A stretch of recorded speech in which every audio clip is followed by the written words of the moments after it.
नमः ओं विष्णुपादाय कृष्णप्रेष्ठाय भूतले श्रीमते जयपताकस्वामिन् इति नामिने। नमः आचार्यपादाय निताय कृपप्रदायिने गौरकथादामदाय नगरग्रामतारिणे। नमः ओं विष्णुपादाय कृष्णप्रेष्ठाय भूतले श्रीमते भक्तिवेदान्तस्वामिन् इति नामिने। नमस्ते सारस्वते देवे गौरवाणी प्रचारिणे विशेष शून्यवादी पाश्चात्य देशतापिणे। श्री कृष्ण चैतन्य प्रभु नित्यानंद श्री अद्वैत गदाधर श्रीवासादि गौर भक्तवृंद। हरे कृष्ण कृष्ण कृष्ण हरे हरे, हरे राम राम राम हरे हरे। ओम अज्ञानतिमिरान्धस्य ज्ञानाञ्जनशलाकया चक्षुरुन्मिलितं येन तस्मै श्रीगुरवे नमः। मूकं करोति वाचालिं पङ्गं लङ्घयते गिरिं यत्कृपातमहं वन्दे श्रीगुरुं दीनतारिणं परमानन्दमाधवं श्रीचैतन्यमेश्वरं। हरि ओಂ ತತ್ಸತ್. ಹರೇ ಕೃಷ್ಣ. ಎಲ್ಲರಿಗೂ ದಿನದ ಗೀತಾರ್ಥ ಸ್ವಾರಸ್ಯ ಕಾರ್ಯಕ್ರಮಕ್ಕೆ ಮತ್ತೊಮ್ಮೆ ಸುಸ್ವಾಗತ. ಈ ದಿನ ನಾವು ಭಗವದ್ಗೀತೆ ರೂಪದ 17ನೇ ಅಧ್ಯಾಯದ 11ನೇ ಶ್ಲೋಕವನ್ನು ಅಧ್ಯಯನ ಮಾಡ್ತಿದ್ದೀರಿ. ಈ ಶ್ಲೋಕದ ಅನುವಾದ ಹೇಗಿದೆ: ಯಜ್ಞಗಳಲ್ಲಿ ಧರ್ಮಗ್ರಂಥಗಳ ಆದೇಶಕ್ಕನುಗುಣವಾಗಿ ಕರ್ತವ್ಯ ದೃಷ್ಟಿಯಿಂದ ಫಲಾಪೇಕ್ಷೆ ಇಲ್ಲದವರು ಮಾಡುವ ಯಜ್ಞವು ಸಾತ್ವಿಕವಾದದ್ದು. ಹರೇ ಕೃಷ್ಣ. ಹೀಗೆ ಮುಂದಿನ ಶ್ಲೋಕದಲ್ಲಿ ಹೇಳ್ತಾರೆ, ಅಭಿಸಂಧಾಯತು ಫಲಂ ದಂಭಾರ್ಥಂ ಅಪಿ ಚೈವ ಯದ್ ಯುಜ್ಯತೆ ಭರತಶ್ರೇಷ್ಠತಂ ಯಜ್ಞಂ ವಿಧಿರಾಜಸಂ. ಭರತವಂಶದ ಶ್ರೇಷ್ಠನೇ, ಐಹಿಕ ಲಾಭಕ್ಕಾಗಿ ಅಥವಾ ಅಹಂಕಾರಕ್ಕಾಗಿ ಮಾಡುವ ಯಜ್ಞವು ರಾಜಸವೆಂದು ತಿಳಿದುಕೋ. ಅದೇ ರೀತಿ ವಿಧಿಹೀನಂ ಅಶುಷ್ಟಾನಂ ಮಂತ್ರಹೀನಂ ಅದಕ್ಷಿಣಂ ಶ್ರದ್ಧಾವಿರಹಿತಂ ಯಜ್ಞಂ ತಾಮಸಂ ಪರಿಚಕ್ಷತೆ. ಧರ್ಮಗ್ರಂಥಗಳ ಆದೇಶಗಳನ್ನು ಲಕ್ಷ್ಯ ಮಾಡದೆ, ಪ್ರಸಾದವನ್ನು ಹಂಚದೆ, ವೇದ ಮಂತ್ರಗಳನ್ನು ಹೇಳದೆ, ಪುರೋಹಿತರಿಗೆ ಸಂಭಾವನೆ ಇಲ್ಲದೆ ಮತ್ತು ಶ್ರದ್ಧೆಯಿಲ್ಲದೆ ಮಾಡಿದ ಯಜ್ಞವನ್ನು ತಾಮಸ ಗುಣದ್ದು ಎಂದು ಪರಿಗಣಿಸಲಾಗುತ್ತದೆ. ಹಿಂಗೆ ಇವತ್ತಿನ ದಿನ ಯಜ್ಞದ ಬಗ್ಗೆ ಮಾತಾಡ್ತಿರೋದು. ಯಜ್ಞಗಳು 3 ತರ. ಪ್ರಶ್ನೆ ಕೇಳಿದ್ದು ಅರ್ಜುನ ಪೂಜೆ ಬಗ್ಗೆ, ಮೊನ್ನೆ ಎಲ್ಲ ಚರ್ಚೆ ಆಗಿದ್ದು ಆಹಾರದ ಬಗ್ಗೆ. ನೋಡಿ, ಈಗ ಯಜ್ಞದ ಬಗ್ಗೆ, ನಾಳೆ ದಿನ ಪೂಜೆ ಬಗ್ಗೆ ಹೇಳೋದು. ನೋಡಿ, ಹಿಂಗೆ ಯಜ್ಞ, ದಾನ, ತಪ, ಪೂಜೆ, ಆಹಾರ ಇವುಗಳೆಲ್ಲವೂ ಒಂದಕ್ಕೊಂದು ಸಂಬಂಧ ಇರ್ತವೆ. ಆಧಾರಿತವಾಗಿನೇ ಅರ್ಥ ಮಾಡ್ಕೊಳ್ಳುವಂತ ಪ್ರಯತ್ನ ಮಾಡಬೇಕು. ಯಾಕೆ ಹಿಂಗೆ ಅಂತಂದ್ರೆ, ಒಂದನ್ನು ಬಿಟ್ಟು ಇನ್ನೊಂದು ಇರಕ್ಕಾಗಲ್ಲ. ಹಿಂಗೆ ಬೆಂಕಿಯಲ್ಲಿ ನೋಡಿ, ಶಾಖ ಮತ್ತೆ ಬೆಳಕನ್ನು ಹೊರಗೆ ತೆಗಿಯಕ್ಕಾಗಲ್ವೋ ಆ ರೀತಿ ಇವೆಲ್ಲ ಪೂಜೆ ಅಂತಂದ್ರೆ ನೋಡಿ ಭಕ್ತಿ ಸೇವೆ ಅಂತ ಅರ್ಥ. ವೈಷ್ಣವ ವಿಶೇಷವಾಗಿ ಪರಂಪರೆಯಲ್ಲಿ ನೋಡಿ, ಪೂಜೆ ಅಂದ್ರೆ ಭಕ್ತಿ ಸೇವೆ. ನೋಡಿ, ಅಲ್ಲಿ ಪೂಜೆಯಲ್ಲಿ ಈಗ ಆರತಿ ಮಾಡೋದು ನೋಡಿ, ಅದಕ್ಕೆ ಭಗವಂತನಿಗೆ ನೀವು ನೋಡಿರ್ತೀರಿ, ನಮ್ಮ ದೇವಸ್ಥಾನದಲ್ಲಿ ಏನಾದ್ರು ಹತ್ರದಿಂದ ನೋಡಿದ್ರೆ ಅಥವಾ ನಿಮ್ಮ ಮನೆಗಳಲ್ಲಿ ವಿಗ್ರಹ ಇದ್ರೆ ಈ ತರ ನೋಡಿರ್ತೀರಿ. ಬೆಳಗ್ಗೆ ಭಗವಂತನ ಇಳಿಸಕ್ ಮೊದ್ಲು ಬಾಲಭೋಗ ಅರ್ಪಣೆ ಮಾಡೋದು ನೋಡಿ, ಆರತಿ ಆದ್ಮೇಲೆ ಅರ್ಪಣೆ ಮಾಡೋದು, ಒಂದು ನೀರು ಪತ್ರಂ ಪುಷ್ಪಂ ಫಲಂ ತೋಯಂ ಇಡೋದು ನೋಡಿ, ಭಗವಂತನ ಗಾಳಿ ಬೀಸೋದು ನೋಡಿ, ಇವೆಲ್ಲವೂ ಬಹಳ ವೈಯಕ್ತಿಕವಾಗಿ ಭಗವಂತನ ಸೇವೆಗಳು ಮಾಡೋದು. ವೈಯಕ್ತಿಕವಾಗಿ ನೋಡಿ, ಭಗವಂತನಿಗೆ ಶಯನಾರತಿ ಹಾಡೋದು. ಇವೆಲ್ಲ ಹೇಳ್ತೀರಲ್ವಾ? ಪ್ರತಿದಿನ ಸಂಜೆ ಶಯನಾರತಿ ಹೇಳ್ತೀರಾ? ಹೇಳೋದು, ಭಗವಂತನನ್ನ ಎದ್ದೇಳಿಸುವಂಥದ್ದು, ಮಲಗಿಸೋದು, ಊಟ ಮಾಡಿಸೋದು, ಗಾಳಿ ಬೀಸೋದು ನೋಡಿ, ಇವೆಲ್ಲ ಭಾಗವಾಗಿರ್ತವೆ. ಇವೆಲ್ಲವನ್ನ ಒಟ್ಟಾರೆಯಾಗಿ ಭಕ್ತಿ ಸೇವೆಗಳು ಅಂತ ಹೇಳೋದು ನೋಡಿ. ಅದನ್ನೇ ಭಾಗವತದ ಒಂದು ಶ್ಲೋಕದಲ್ಲಿ ಹೇಳೋದು, ಪರಂ ವ್ರಜೇತ್.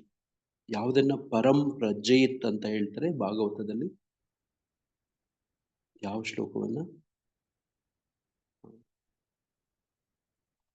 ಪರಂ ವ್ರಜೆ ಇತ್ತಂದ್ರೆ ವ್ರಜ ಅಂದ್ರೆ ಸೇವೆ ಅಂತ, ಭಕ್ತಿ ಸೇವೆಗಳು ಅಂತ.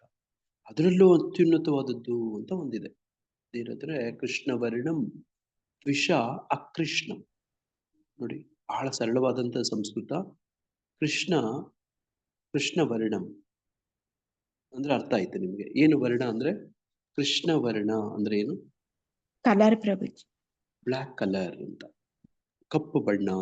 ಕೃಷ್ಣ ವರ್ಣಂ ತ್ವಷ ಅಕೃಷ್ಣಂ. ತ್ವಚೆ, ತ್ವಚೆ ಅಂದ್ರೆ ಏನು ಕನ್ನಡದಲ್ಲಿ? ಚರ್ಮ. ಆದ್ರೆ ಆ ಚರ್ಮದ ಬಣ್ಣ ಹೇಗಿದೆ ಅಂದ್ರೆ ಬ್ಲ್ಯಾಕ್ ಆಗಿಲ್ಲ. ಅಕೃಷ್ಣಂ ಸಾಂಗೋಪಾಂಗಾಸ್ತ್ರ ಪಾರ್ಷದಂ. ನೋಡಿ, ಆತನ ಭಗವಂತ ಬೇರೆ ಇವುಗಳಲ್ಲಿ ಅಸ್ತ್ರವನ್ನ ನೋಡಿ, ಸುದರ್ಶನ, ಬಿಲ್ಲು ಬಾಣ, ಕೋದಂಡಪಾಣಿ, ನೋಡಿ ಪರಶು, ನೋಡಿ ಈ ಥರದೆಲ್ಲ ಎತ್ಕೊಂಡು ಬರ್ತಿದ್ದ. ನೋಡಿ ಹಿಂದಿನ ಸಂದರ್ಭಗಳಲ್ಲಿ ನೋಡಿ ಹಲಾಯುಧ, ನೋಡಿ ಈ ಥರದ್ದು ಗದೆ, ನೋಡಿ ಈ ಥರದ್ದು ಶಂಖ ಚಕ್ರ, ಕತ್ತಿ, ಈ ಥರದ್ದೆಲ್ಲವೂ ಬೇರೆ ಬೇರೆ ಯುಗಗಳಲ್ಲಿ. ಈ ಯುಗದಲ್ಲಿ ಹಂಗಲ್ಲ. ಈ ಪಾರ್ಷದರೇ ಅಂಗ ಉಪಾಂಗಗಳೇ ಆತನಿಗೆ ಅಸ್ತ್ರ. ನೋಡಿ, ಯಜ್ಞೈ ಸಂಕೀರ್ತನ ಪ್ರಾಯ ಇದೆ. ಇಲ್ಲೂ ಕೂಡ ಯಜ್ಞ ಮಾಡ್ತೀರಿ.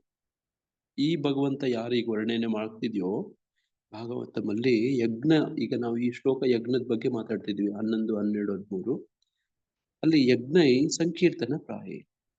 ಅಲ್ಲೂ ಇಲ್ಲಿ ಯಜ್ಞ ಆಗತ್ತೆ. ಎಂತ ಯಜ್ಞ ಅಂತಂದ್ರೆ ಎಲ್ಲರೂ ಒಟ್ಟಿಗೆ ಸೇರ್ಕೊಂಡು ಭಗವಂತನ ದಿವ್ಯ ನಾಮಗಳನ್ನ ವಾದ್ಯಗೋಷ್ಠಿಗಳ ಮುಖಾಂತರ ಹಾಡೋದು, ಅಥವಾ ವೈಯಕ್ತಿಕವಾಗಿ ಜಪಮಾಲೆ ಇಟ್ಕೊಂಡು ಜಪ ಮಾಡೋದು. ಇದು ಯಜ್ಞೈ ಸಂಕೀರ್ತನ ಪ್ರಾಯ. ಈ ಕಲಿಯುಗದಲ್ಲಿ ಮಾಡ್ಬೇಕಾಗಿರೋ ಯಜ್ಞ. ಇದು ಧರ್ಮ ಗ್ರಂಥಗಳ ಆದೇಶಕ್ಕೆ ಅನುಗುಣವಾಗಿ ಕಲಿಯುಗದಲ್ಲಿ ಇಂತಿಂತ ಯಜ್ಞ ಮಾಡಿ, ಸಂಕೀರ್ತನ ಯಜ್ಞ ಮಾಡಿ, ಇದು ಧರ್ಮ ಗ್ರಂಥಗಳ ಆದೇಶ. ನೋಡಿ, ಇಂಥ ಯಜ್ಞೈ ಸಂಕೀರ್ತನ ಪ್ರಾಯ ಯಜಂತಿ ಸುಮೇಧ ಸಹ. ವೆರಿ ಇಂಟೆಲಿಜೆಂಟ್ ಪೀಪಲ್ ಅಂತೆ. ಮೇಧ ಅಂದ್ರೆ ಇಂಟೆಲಿಜೆನ್ಸ್, ಬುದ್ಧಿವಂತಿಕೆ ಅಂತ. ಅಂಥವ್ರು ಸಾಮಾನ್ಯವರೆಲ್ಲ ತುಂಬಾ ಇಂಟೆಲಿಜೆನ್ಸ್. ಹಾಗಾಗಿ ನೋಡಿ, ನಿಮ್ಗೆಲ್ಲ ಸರ್ಟಿಫಿಕೇಟ್ ಏನದು, you are all very intelligent ಅಂತ. ಯಾಕೆ? ನೀವೆಲ್ಲ ಸಂಕೀರ್ತನೆ ಯಜ್ಞದಲ್ಲಿ ಭಾಗವಹಿಸ್ತೀರಿ. ಯುವ ಧರ್ಮ ಗ್ರಂಥಗಳ ಅನುಸಾರ ಈ ಕಾಲಕ್ಕೆ ಏನ್ ಮಾಡಬಹುದು, ಏನ್ ಮಾಡ್ಬೇಕು ಅದನ್ನ ಮಾಡ್ತಿದ್ದೀರಿ. ನೋಡಿದೆ ಇಸ್ಕಾನ್ ಯಾಕೆ ಬಹಳ ವಿಶಿಷ್ಟ ಆಗುತ್ತೆ. ಬೇರೆ ಇತರೆ ಅಧಿಕೃತ ಧರ್ಮದವರು ಕೂಡ ಇಸ್ಕಾನ್ ಅನ್ನು ಗೌರವಿಸ್ತಾರೆ. ಯಾಕೆ ಅಂದ್ರೆ ಈ ಕಾರಣಕ್ಕೆ, ವಿಶೇಷವಾಗಿ ಧರ್ಮ ಗ್ರಂಥಗಳ ಆದೇಶಕ್ಕೆ ಅನುಗುಣವಾಗಿ ನಮ್ಮ ತತ್ವ ಇದೆ, ನಡ್ಕೋತೀವಿ. ನೋಡಿ, ಭಗವದ್ಗೀತೆ, ಭಾಗವತಂ. ನೋಡಿ, ಮೊನ್ನೆ ಗೌರಾಂಗ ಪ್ರಭುವ್ರನ್ನ ಉಡುಪಿ ಮಠದಲ್ಲಿ ಕರೆಸಿ ಸನ್ಮಾನ ಮಾಡಿ ಅವ್ರ ಕಡೆಯಿಂದ ಕೋಟಿ ಯಜ್ಞ ಲೇಖನ ಬರೆಯುವಂಥದ್ದನ್ನ ಉದ್ಘಾಟನೆ ಮಾಡಿಸಿದ್ರು ಸ್ವಾಮೀಜಿಗಳು, ಪರ್ಯಾಯ ಸ್ವಾಮೀಜಿಗಳು. ಹಂಗೆ ನೋಡಿ, ಶ್ರೀರಂಗಮ್ಗೆ ಹೋದ್ರೇನು ಕೂಡ ಈಗ ನೀವು ಎಲ್ಲನೂ ನೋಡ್ತೀರಿ. ಆ ಕಡೆ ಹೋದ್ರೆ ಅಲ್ಲಿನ ಯಾರು ಸನ್ಯಾಸಿಗಳಾಗ್ಲಿ, ಬ್ರಾಹ್ಮಣರಾಗ್ಲಿ, ಪುರೋಹಿತರಾಗ್ಲಿ ಗೌರವಿಸ್ತಾರೆ. ನಮ್ಮ ಮೇಲ್ಕೋಟೆ ಟೆಂಪಲ್ಗೆ ಹೋಗಿ, ಇದು ಮೇಲ್ಕೋಟೆನೆಲ್ಲ ಎಲ್ಲೇ ಹೋಗಿ ಬಹಳ ಪ್ರಸಿದ್ಧ ದೇವಸ್ಥಾನಗಳಿಗೆ ಹೋಗಿ ಅರ್ಚನೆ ಟಿಕೆಟ್ ತಗೊಳ್ಳಿ, ಜಯಪತಾಕ ಸ್ವಾಮಿ ಅವ್ರ ಹೆಸರಲ್ಲಿ ಅರ್ಚನೆ ಮಾಡಿ ಅಂತ ಹೇಳಿ ನೀವು. ಅವ್ರ ಗೋತ್ರ ಎಲ್ಲ ಹೇಳ್ಬಿಡ್ತಾರೆ ಅವ್ರು. ಯಾಕೆ?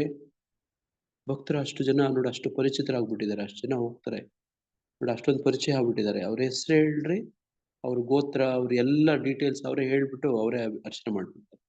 ಯಾಕೆಂದ್ರೆ ಅವ್ರ ಶಿಷ್ಯರು ಅಷ್ಟು ಜನ ಹೋಗ್ತಾರೆ, ಯಾತ್ರೆಗಳು ಹೋಗ್ತಾರೆ ನೋಡಿ, ಅಲ್ಲೋಗಿ ಸಂಕೀರ್ತನೆ ಮಾಡ್ತಾರೆ ನೋಡಿ, ಅಲ್ಲೋಗಿ ಧಾಮ ಸೇವೆ ಮಾಡ್ತಾರೆ ನೋಡಿ.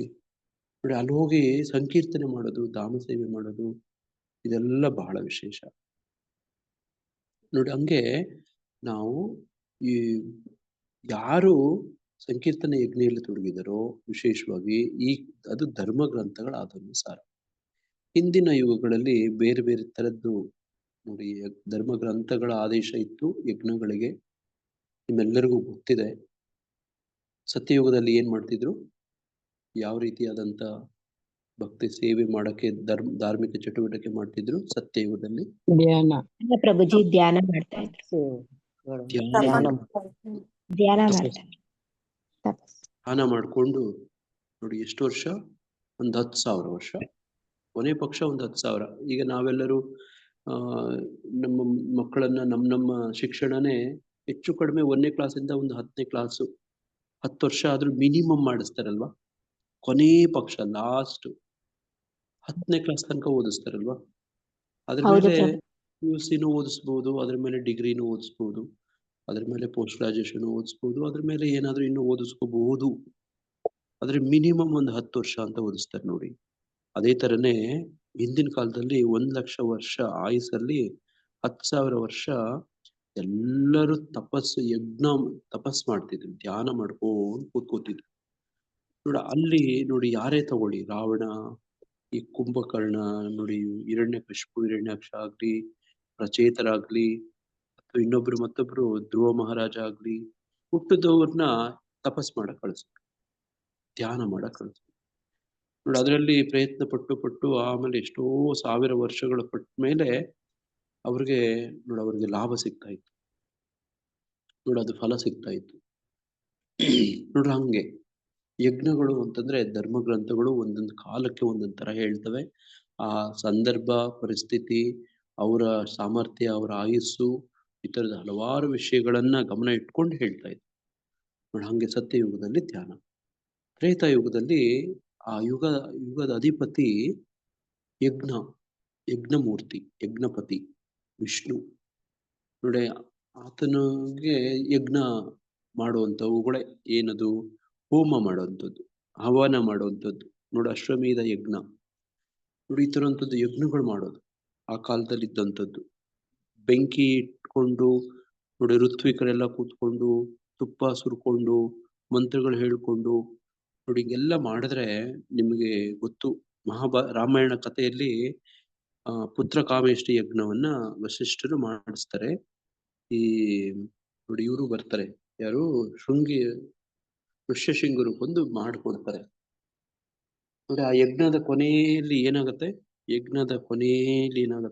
ಪುತ್ರ ಕಾಮೇಷ್ಟಿ ಯಜ್ಞದಲ್ಲಿ ಪಾಯಸ ಅಂತಿಮ ಬರುತ್ತೆ ಪ್ರಭು. ಯಜ್ಞಪತಿ ಬಂದು ಪಾಯಸ ನೋಡಿ, ಬೆಂಕಿಯಿಂದ ಧನ್ವ ನೋಡಿ, ಒಬ್ಬ ಯಜ್ಞಪತಿ, ಒಬ್ಬ ಅಗ್ನಿದೇವ ವ್ಯಕ್ತಿ ಬಂದು ಒಂದು ಬಟ್ಲಲ್ಲಿ ಪಾಯಸ ಕೈ ಕೊಟ್ಬಿಟ್ಟು ಹೋಗ್ತಾನೆ. ಇದು ಆ ಕಾಲದಲ್ಲಿ ಇದ್ದಂಥದ್ದು. ಈ ಕಾಲದಲ್ಲಿ ಯಾರಿಗಾದ್ರೂ ಬಂದಿದಾರ ನಿಮ್ ಮನೆಗಳಲ್ಲಿ ಯಾರಾದ್ರೂ ಈ ಇಲ್ಲ ತರ ನೀವು ಪ್ರಭುಜಿ. ಯಜ್ಞ ಮಾಡೇ ಇರ್ತೀರಲ್ವಾ? ಯಜ್ಞ ಮಾಡವರೇ ಕರೆಕ್ಟ್ ಆಗಿಲ್ಲ ಪ್ರಭು, ಮಾಡ್ಸೋರು ಇಲ್ಲ, ಮಾಡೋರು ಇಲ್ಲ. ಮಂತ್ರ ಪಠಣಗಳನ್ನು ಕೂಡ ಸರಿಯಾಗಿ ಉಚ್ಚಾರ. ನೋಡಿ, ಅದಕ್ಕೆ ಅರ್ಪಿಸುವಂತ ವಸ್ತುಗಳಾಗ್ಲಿ ನೋಡಿ, ಇವತ್ತಿನ ಆ ಪಾಂಡಿತ್ಯ, ಆ ಸಾಮರ್ಥ್ಯ, ಆ ಮಂತ್ರ ಉಚ್ಚಾರಣೆ, ಆ ಮಂತ್ರ ದಾಷ್ಟಾರ, ಆ ಮಂತ್ರ ತಪಸ್ಸು ನೋಡಿ, ಅದನ್ನ ಮಾಡಿಸೋರ್ಗೂ ಕೂಡ ಒಂದು ಯೋಗ್ಯತೆ, ಒಂದು ಅರ್ಹತೆ ನೋಡಿ, ಆ ವಸ್ತುಗಳು, ಆ ದ್ರವ್ಯಗಳ ಲಭ್ಯತೆ, ಇವುಗಳೆಲ್ಲ ವಿಷಯ ಆಗತ್ತೆ ನೋಡಿ. ಹಂಗಾಗಿ ನಾವು ಯಜ್ಞ ಮಾಡಿದ್ರೆ ನೋಡಿ, ನಾನೇ ನೋಡಿದ್ದೀನಿ, ನಾನು ಹಿಂದೆ ನಿಮ್ಗೆ ಫೋಟೋದಲ್ಲಿ ತೋರಿಸಿದ್ದೆ ನೋಡಿ. ಆ ಬೆಂಕಿ ಮಂತ್ರದಿಂದ ಹೇಳಿ ಆ ಬೆಂಕಿ ಅಂಟ್ಕೊಳ್ಳೋ ತರ ಮಾಡ್ತಾರೆ ನೋಡಿ. ಅದು ಹಿಂದಿನ ಕಾಲದಲ್ಲಿ ಮಂತ್ರ ತಪಸ್ಸಿನ ಶಕ್ತಿಯಿಂದ ನೋಡಿ ಆ ತರ ಬರುವಂಥದ್ದು, ಬೆಂಕಿ ಬರುವಂಥದ್ದು, ಆ ಬೆಂಕಿಯಿಂದ ಬಡಿಸುವಂಥದ್ದು. ಪ್ರಭು ಇವಾಗ್ಲೂ ಮಾಡ್ತಾರೆ ಪ್ರಭು. ಇವರು ರಾಮಾನುಜಾಚಾರ್ಯರು ಹೈದ್ರಾಬಾದ್ ಅಲ್ಲಿ ಅದು ಸ್ಥಾಪನೆ ಮಾಡಿದ್ರಲ್ಲ, ಅವಾಗ ತೋರ್ಸುದು ಪ್ರಭು ಟಿವಿಯಲ್ಲಿ, ಅದ್ ಹೆಂಗೆ ಮಂಥನ ಮಾಡಿ ಮಂತ್ರ ಹೇಳಿ ಬೆಂಕಿ. ನಾನು ಹಿಂದೆ ಯೂಟ್ಯೂಬ್ ಅಲ್ಲಿ ಈ ತರ ತೋರಿಸಿದ್ದೆ, ಜ್ಞಾಪಕ ಇದೆಯಾ ನೋಡಿ? ಹೌದು ಅವರು ಪ್ರಭು, ಅಂದ್ರೆ 2 ಕಡೆಗೋಲ್ ತರ ಇರುತ್ತೆ, ಅದನ್ನ ಚರ್ನ್ ಮಾಡ್ತಾ ಇರ್ತಾರೆ ನೋಡಿ, ಇದೆ ನೋಡಿ. ನೋಡಿ, ಇದು ಆ ಬೆಂಕಿ ಆ ಮರದ ಒಳಗಡೆ ಇರುವಂತ ಆ ಬೆಂಕಿಯನ್ನ ತಗೊಳ್ಳುವಂತ ಪ್ರಯತ್ನ, ಅದನ್ನ ತಗೊಂಡು ನೋಡಿ ಮಾಡುವಂಥದ್ದು ನೋಡಿ. ಇಲ್ಲಿ ಚಿತ್ರದಲ್ಲಿ ನೀವು ಕಾಣ್ತಾ ಇದ್ದೀರಿ ನೋಡಿ, ಮಂತ್ ತರ ಕಾಣ್ತಿದ್ಯಾ? ಸೌಂಡ್ ಬರಲ್ಲ, ಪರವಾಗಿಲ್ಲ ನಿಮ್ಗೆ? ಕಾಣ್ತಾ ಇದೆ ಪ್ರಭು, ಇದನ್ನ ತೋರ್ಸಿದ್ರು ಪ್ರಭು, ಟಿವಿಯಲ್ಲೂ ತೋರ್ಸಿದ್ರು ಪ್ರಭುಜಿ. ನೋಡಿ, ನಾನು ಬಾಹುಬೆಲ ಮಠಕ್ಕೆ ತುಂಬಾ ಹೋಗ್ತಿದ್ದೆ ಡೆಲ್ಲಿಲಿದ್ದಾಗ, ನಮ್ಮ ಇನ್ಸ್ಟಿಟ್ಯೂಟ್ಗೆ ಹತ್ರ ಇತ್ತು ನೋಡಿ. ಇವರು ಮಧ್ವರು ಇಲ್ಲಿ ಬೆಂಕಿ ನೋಡಿ ಉತ್ಪನ್ನ ಮಾಡ್ತಿರು, generating fire in the ancient ನೋಡಿ, ಈ ತರ ತೆಗಿಬೇಕು ನೋಡಿ, generating fire in the ancient way of the Vedic people at a yajna is an arduous process. It literally feels like tapasya. ಕೇಳಿಸಿದ್ಯಾ? ಆ ಬೆಂಕಿ ಉತ್ಪನ್ನ ಮಾಡೋದಕ್ಕೆ ತಪಸ್ಯ. ನೋಡಿ, ಬೆಂಕಿ ಬಂದ್ಬಿಡ್ತು. It literally feels like a tapasya to bring Agnideva to the ceremony. An interesting contraption called Arani ಮಂಥನಿ ಅಂತ ಅದ್ರ ಹೆಸರು. ನೋಡಿ, ಬೆಂಕಿ ಬಂತ, ಹ್ಮ್ used in ಆಮೇಲೆ which ಅದನ್ನ ತಗೊಂಡು ಹೋಮಕ್ಕೆ ಹಾಕೋದಲ್ಲ ಪ್ರಭು? it churned forth ಮಂಥನ. And several iterations before a tiny fire is generated, but even that goes out quickly unless intensified by controlled blowing. ಊದ್ತಾ ಇರಬೇಕು. ನೋಡಿ, ಈ ತರ ಇಷ್ಟು ಕೆಲಸ ಮಾಡ್ತಾರೆ. ಒಂದು ಬೆಂಕಿ ಕಡ್ಡಿ ಗೀಚಿ ಉತ್ಪನ್ನ ಮಾಡ್ತಿರ್ಲಿಲ್ಲ. ಅದಕ್ಕೆ ವಸ್ತ್ರ ಎಲ್ಲ ಅರ್ಪಿಸಿದ್ದಾರೆ ನೋಡಿ ಪ್ರಭು. ನೋಡಿ, ಹಿಂಗೆಲ್ಲ ಇರುತ್ತೆ ನೋಡಿ. ಅಷ್ಟು ಯಜ್ಞ ಅಂತಂದ್ರೆ ಅಷ್ಟೊಂದು. ನೋಡಿ, ನಮ್ಮನೆಯಲ್ಲಿ ನಿಮ್ಮ ಮನೆಗಳಲ್ಲಿ ಏನೇನೆಲ್ಲ ಯಜ್ಞಗಳು ಮಾಡಿದ್ರು, ಹಿಂಗ್ ಮಾಡಿದ್ವ ನಾವು ಅಲ್ವಾ? ಇಲ್ಲ ಪ್ರಭು. ಪ್ರಭುಜಿ. ನೋಡಿ, ಹಿಂಗೆಲ್ಲ ಮಾಡ್ಬೇಕು ಅಂತೆ. ಮತ್ತೆ ಅದಕ್ಕೆ ತುಂಬಾ ನೋಡ್ರಿ, ಇಲ್ಲೇ ಹೇಳ್ತಿದಾರೆ ನೋಡ್ರಿ, ಅವ್ರು ನೋಡ್ರಿ ಎಷ್ಟು ಸರ್ಕಸ್ ಮಾಡ್ತಾರೆ ನೋಡ್ರಿ. ನೋಡಿ, ಈಗ ಬೆಂಕಿ ಒಂದೇ ಒಂದು ಕೇಳಿ ಸಿಕ್ಬಿಡ್ತು ನೋಡಿ, ಈಗ ಅದನ್ನೇ ದೊಡ್ಡದ್ ಮಾಡ್ತಾರೆ ನೋಡಿ. ಇಲ್ಲಿ ಕಾಣಿಸ್ತಿದೆ ನೋಡಿ, ಇದು ಯಜ್ಞ. ಆ ಅಗ್ನಿ ನೋಡಿ, ಅವರೆಲ್ಲ ಕೈ ಮುಕ್ಕೊಂಡು ನಿಂತಿದ್ದಾರೆ, ಅಗ್ನಿದೇವ ಪ್ರತ್ಯಕ್ಷ ಆಗ್ಬಿಟ್ಟ ಅಂತ. ಇದು ಈಗಿನ ಕಲಿಯುಗದಲ್ಲಿ ಯಜ್ಞ ಮಾಡೋದಕ್ಕೆ ಉತ್ಪತ್ತಿ. ನನಗೊಬ್ರು ಭಕ್ತರು ಹೇಳಿದ್ರು, ಇದು ಕಾನ್ಫಿಡೆನ್ಷಿಯಲ್, ಹೇಳ್ಕೋಬಾರ್ದು, ಹೇಳ್ಬಾರ್ದು. ರಾಧಾನಾಥ ಸ್ವಾಮಿ ಮಹಾರಾಜರು ಪರಮ ಪೂಜ್ಯರ ಶಿಷ್ಯರೊಬ್ಬರು ನಾನು ವೈಯಕ್ತಿಕವಾಗಿ ಹೇಳಿದ್ರು. ಇದನ್ನ ಹೇಳ್ಕೋಬಾರ್ದು ಗೊತ್ತಿಲ್ಲ. ಅವ್ರಿಗೆ ಆ ಸಿದ್ಧಿ ಇದೆ, ಕೈಯಲ್ಲೇನೆ, ಉಗುರುಗಳಲ್ಲೇನೆ, ಕೈಯಲ್ಲಿ ನೋಡಿ ಅವರು ಬೆಂಕಿ ಬಲ್ರಂತೆ. ಅವ್ರ ಶಿಷ್ಯರೊಬ್ಬರು ನನಗೆ ಹೇಳಿದ್ರು, ಅವ್ರಿಗೆ ಅಷ್ಟು ಕೆಪಾಸಿಟಿ ಇದೆ ನೋಡಿ, ಅಷ್ಟು ಸಿದ್ಧಿ ಇದೆ. ಆದ್ರೆ ಅವ್ರು ತೋರ್ಸ್ಕೊಳಲ್ಲ. ಆದ್ರೆ ಒಂದ್ಸತಿ ಮಾಡಿದ್ರು, ಅದನ್ನ ನಾನು ನೋಡಿದ್ದೆ ಅಂತ ಹೇಳಿದ್ರು. ಹೆಂಗೆ? ಕೈ ಉಗುರಲ್ಲಿ ಕಿಡಿ ಹಂಗೆ ಕೈಯಿಂದ ಬರೋ ತರದ್ದು ಸಿದ್ಧಿ ಇದೆ ಅಂತ. ಇದೆ ಅಂದ್ರೆ ನೀವು ನೋಡಿದ್ರ ಅಂದ್ರೆ ನಾನು ನೋಡಿಲ್ಲ, ಅವ್ರ ಶಿಷ್ಯರೊಬ್ಬರು ನನ್ನ ಜೊತೆ ಹಂಚ್ಕೊಂಡಿದ್ರು ನೋಡಿ. ಈ ತರದ್ದು ಇದೆ, ಆದ್ರೆ ಪ್ರದರ್ಶನ ತೋರ್ಸೋದಿಲ್ಲ ನೋಡಿ. ಹಿಂದಿನ ಕಾಲದಲ್ಲಿ ಮಂತ್ರ ಹೇಳಿ ಅಗ್ನಿದೇವರನ್ನ ಪ್ರತ್ಯಕ್ಷ ಮಾಡೋ ಪ್ರಯತ್ನ ನೋಡಿ, ಈ ತರದ್ದು. ಇನ್ನು ಇತ್ತೀಚೆಗೆ ಏನ್ ಮಾಡ್ತಾರೆ, ಯಜ್ಞ ಮಾಡೋದಕ್ಕೆ ನೋಡಿ, ಯಾರು ಸ್ಮಶಾನದ ಒಂದು ಅಗ್ನಿ ಇರುತ್ತಲ್ಲ, ಅದು ಬಹಳ ಶುದ್ಧವಾದ ಅಗ್ನಿ ಅಂತ ಹೇಳೋದು. ಆ ಸ್ಮಶಾನದಲ್ಲಿ ಕೆಲಸ ಮಾಡ್ತಾರೆ ನೋಡಿ, ಎಣ ಸುಡೋದು, ಈ ತರದಕ್ಕೆಲ್ಲ ಒಬ್ರು ಇರ್ತಾರೆ ಗೊತ್ತಾ ಅಲ್ವಾ? ಅಂಥವ್ರ ಮನೆ ಬೆಂಕಿ ಬಹಳ ಪವಿತ್ರ ಅಂತ ಹೇಳೋದು. ಯಜ್ಞ ಮಾಡಬೇಕು ಅಂತಂದ್ರೆ ಕೊನೆ ಪಕ್ಷ ಹೋಗಿ ಅಂಥವ್ರ ಮನೆಗೆ ಹೋಗಿ ಅವ್ರ ಮನೆಯಿಂದ ಆ ಬೆಂಕಿಯನ್ನ ತಗೊಂಡ್ ಬರ್ತಾರೆ ಗೊತ್ತಾ? ಈ ತರ ಎಲ್ಲ ಕೇಳಿದ್ದೀರಾ? ನಾನಂತೂ ನೋಡಿದ್ದೀನಿ. ಈ ತರದೆಲ್ಲನೂ ಇದೆ. ಫಸ್ಟ್ ಟೈಮ್ ಕೇಳ್ತಾ ಇರೋದು. ಈ ತರದ್ದು ಇದೆ, ಆಕ್ಚುಲಿ ಈ ತರದಿದೆ, ನಾನೇ ನೋಡಿದ್ದೀನಿ. ಅಂಥವ್ರ ಮನೆಗೆ ಹೋಗಿ, ಅಂಥವ್ರ ಮನೆ ಯಾರು ಸ್ಮಶಾನ ಕಾಯುವಂತ ಜನಾಂಗ ಜಾತಿ ಇರ್ತಾರೆ ನೋಡ್ರಿ, ಆ ಸ್ಮಶಾನ ಕಾಯ್ಕೊಂಡಿರ್ತಾರಲ್ವಾ ನೋಡ, ಅಂಥವ್ರ ಮನೆ ಯಜ್ಞ ಪವಿತ್ರ ಅಂತ ಹೇಳುದು. ಅವ್ರ ಮನೆಗೆ ಹೋಗಿ ಆ ಬೆಂಕಿಯನ್ನ ತಗೊಂಡು ಬರೋದು, ಅವ್ರು ಕೇಳಿ ಅನುಮತಿ ತಗೊಂಡು ಅವ್ರ ಹತ್ರ ಅವರಿಂದ ಬೆಂಕಿ ತಗೊಂಡ್ಬರೋದು, ಅದರಿಂದ ಯಜ್ಞ ಮಾಡೋದು. ಇದೆಲ್ಲನೂ ಇದು ನಡೆಯುತ್ತೆ, ಕೂಡ ನಡೆಯುತ್ತೆ.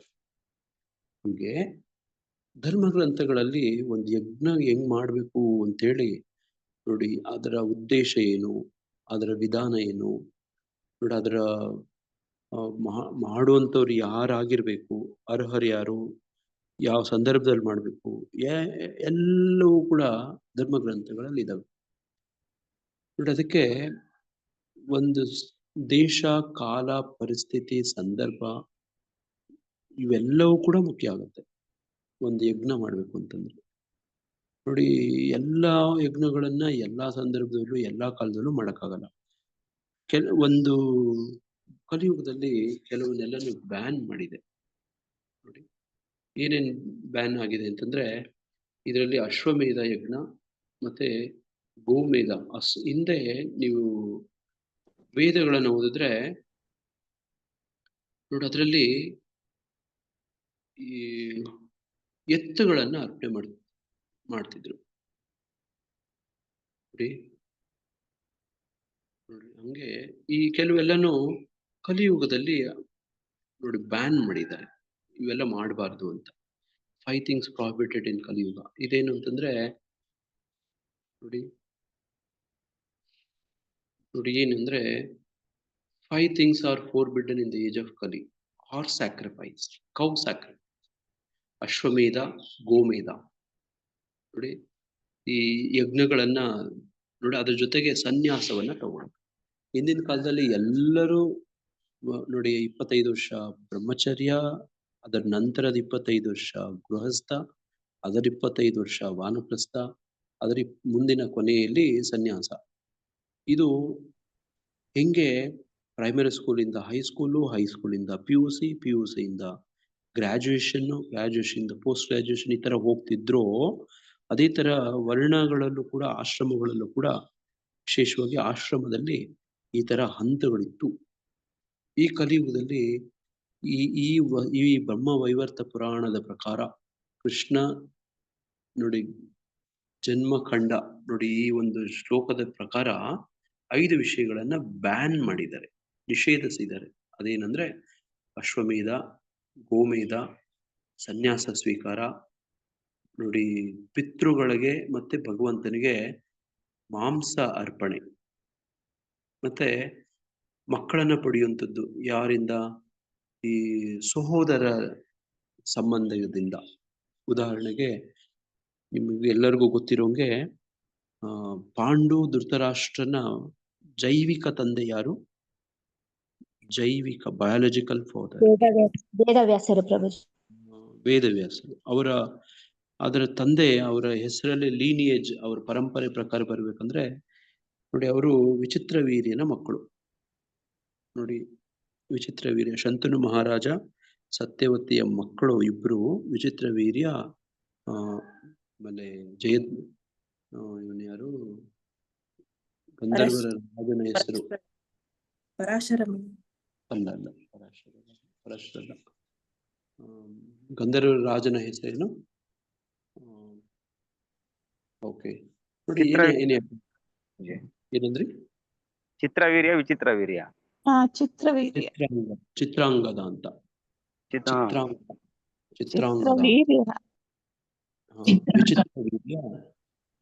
ವೀರ್ಯ ಚಿತ್ರಾಂಗದ ಅಂತ. ಏನೇ ಆಗ್ಲಿ, ಅವ್ರ ಹೆಸರೆಲ್ಲ ನಮ್ಗೆ ಈಗ ಮುಖ್ಯ ಅಲ್ಲ. ಏನಂದ್ರೆ ನೋಡಿ, ಅವರು ಇಬ್ರು ಕಾಲ ಆಗ್ತಾರೆ. ವಿಚಿತ್ರ ವೀರ್ಯನ್ಗೆ ಇಬ್ರು ಪತ್ನಿಯರಿರ್ತಾರೆ ನೋಡಿ. ಆತನ ಮಕ್ಕಳಾಗಕ್ ಮೊದ್ಲೇ ಸತ್ತು ಹೋಗ್ತಾನೆ ನೋಡಿ. ಈಗ ಭೀಷ್ಮರನ್ನ ಇಂದ ಸಂತಾನೋತ್ಪತ್ತಿ ಆಗ್ಲಿ ಅಂತ ಹೇಳಿ ನೋಡಿ, ಆ ಸತ್ಯವತಿ ದೇವಿ ನೋಡಿ ಮಹಾರಾಣಿ ಆಕೆ ಬಯಸ್ತಾಳೆ.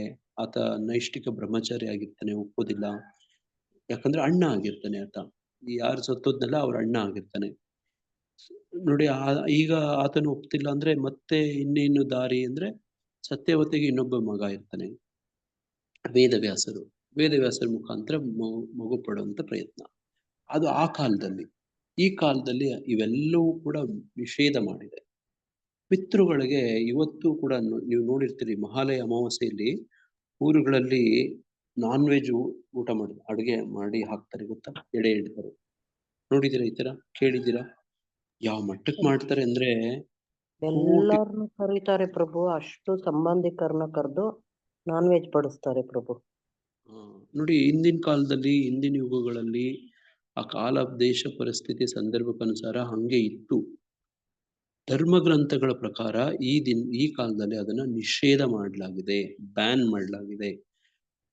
ಬ್ಯಾನ್ ಮಾಡಿದ್ರೆ ಸರ್ಕಾರ ಹೆಂಗೆ ನೋಡಿ ದಂಡನೆ ಕೊಡುತ್ತೋ, ಅದು ತಪ್ಪಾದ ಕ್ರಮ ಆಗುತ್ತೋ, ಆ ತರ ಇವತ್ತು ಕೂಡ ಕೆಲವೆಲ್ಲ ಹಿಂದೆ ಇದ್ದು ನೋಡಿ. ಪಿತೃಗಳಿಗೆ ನೋಡಿ ಮಾಂಸಾಹಾರ ಎಡೆ ಇಡುವಂಥದ್ದು ಇತ್ತು ನೋಡಿ. ಮಕ್ಕಳಾಗದೇ ಇದ್ರೆ ನೋಡಿ ಈ ತರ ಸೋದರ ಸಂಬಂಧಿಗಳಿಂದ ಮಕ್ಕಳು ಪಡೆಯೋದು ಇವೆಲ್ಲ ಇತ್ತು. ಯಜ್ಞಗಳು ಮಾಡುವಂಥದ್ದೆಲ್ಲ ಇತ್ತು, ಅಶ್ವಮೇಧ ಯಜ್ಞ ನೋಡಿ. ಇಲ್ಲಿ ಪ್ರಭುಪಾದರು ಹೇಳ್ತಾರೆ, ಇನ್ ದಿಸ್ ಏಜ್ ಆಫ್ ಕಲಿ 5 acts are forbidden. ಮೊನ್ನೆ ಓದ್ತಿದ್ದೆ ಪ್ರಭುಪಾದರು ನೋಡಿ ಈ ಭಾಗ, ಈ ಪುಸ್ತಕನ.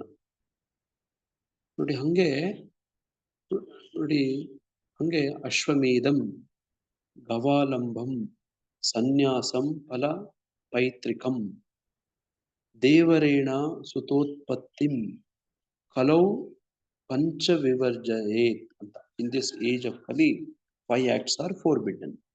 The offering of a horse in sacrifice, the offering of a cow in sacrifice, the acceptance of the order of sannyasa, the offering of oblations of flesh to the forefathers, and a man's begetting children in his brother's wife. Such sacrifice are impossible in this age due to the scarcity of expert brahmanas or ritvijas who are able to take the responsibility.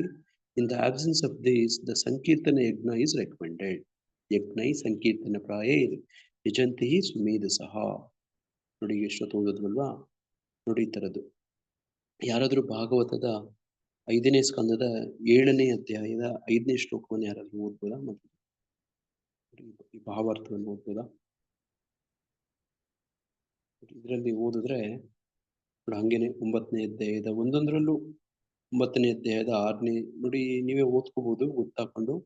Offering oblation to forefathers in the ceremony known as Shraddha is also a kind of yajna. In this yajna, flesh obtained from the forest by hunting could be offered. However, in the present age, Kali Yuga, this kind of offering is 7ನೇ ಅಧ್ಯಾಯದ ಎಷ್ಟನೇ ಶ್ಲೋಕ ಪ್ರಭು? 9ನೇ ಸ್ಕಂದದ 6ನೇ ಅಧ್ಯಾಯದ 7ನೇ ಶ್ಲೋಕವನ್ನು ಓದಿ. 9.6.7 ಅದು ಬೇಡ, 5 ಆಯ್ತು. 9ನೇ ಸ್ಕಂದ 7ನೇ ಅಧ್ಯಾಯದ 9. ನೀವು ಇದನ್ನು ಓದ್ತಿದ್ದೀರಾ 5.7.5 ತೆಗಿರ್ಬೇಕಿದ್ರೆ. ಎಲ್ಲ ಓದಕ್ಕಾಗಲ್ಲ, ನಾವು ಜಾಸ್ತಿ ಇದೆ. 5.7.5 ಓಕೆ ಪ್ರಭು. ನೋಡಿ ಹಂಗೆ ನೋಡಿ ಹಂಗೆ ಅನುವಾದ ಓದ್ತಾ ಪ್ರಭು ಬರುತ್ತಾ? ಅನುವಾದ ಅಂದ್ರೆ ಸ್ಕಂದ 5 ಅಧ್ಯಾಯ 7 ಶ್ಲೋಕ 5 ಪ್ರಭು. ಹೌದೌದು. ಭರತ ಮಹಾರಾಜ ಮಹಾನ್ ಶ್ರದ್ಧೆಯಿಂದ ಅನೇಕ ಬಗೆಯ ಯಜ್ಞಗಳನ್ನು ಆಚರಿಸಿದ. ಅಗ್ನಿಹೋತ್ರ, ದರ್ಶ, ಪೂರ್ಣಮಾಸ ಅದೇ ಅಲ್ವಾ ಪ್ರಭು? ಹೌದೌದು. ಪೂರ್ಣಮಾಸ, ಚಾತುರ್ಮಾಸ್ಯ, ಪಶುಯಜ್ಞ, ಅಶ್ವವನ್ನು ಬಲಿ ಕೊಡುವ ಯಜ್ಞ ಮತ್ತು ಸೋಮಯಜ್ಞ, ಸೋಮರಸವೆಂಬ ಒಂದು ಬಗೆಯ ಪಾನೀಯವನ್ನು ಅರ್ಪಿಸುವ ಯಜ್ಞ. ಇವು ಅವನು ಆಚರಿಸಿದ ಯಜ್ಞಗಳು. ಈ ಯಜ್ಞಗಳನ್ನು ಕೆಲವು ಸಲ ಸಂಪೂರ್ಣವಾಗಿ, ಕೆಲವು ಸಲ ಭಾಗಶಃ ಆಚರಿಸಲಾಗುತ್ತಿತ್ತು. ಏನೇ ಆದರೂ ಈ ಎಲ್ಲ ಯಜ್ಞಗಳಲ್ಲೂ ಚಾತುರ್ಹೋತ್ರದ ನಿಯಮಗಳನ್ನು ಕಟ್ಟುನಿಟ್ಟಾಗಿ ಪಾಲಿಸಲಾಗುತ್ತಿತ್ತು. ಈ ರೀತಿಯಲ್ಲಿ ಭರತ ಮಹಾರಾಜ ದೇವೋತ್ತಮ ಪರಮಪುರುಷನನ್ನು ಆರಾಧಿಸಿದ.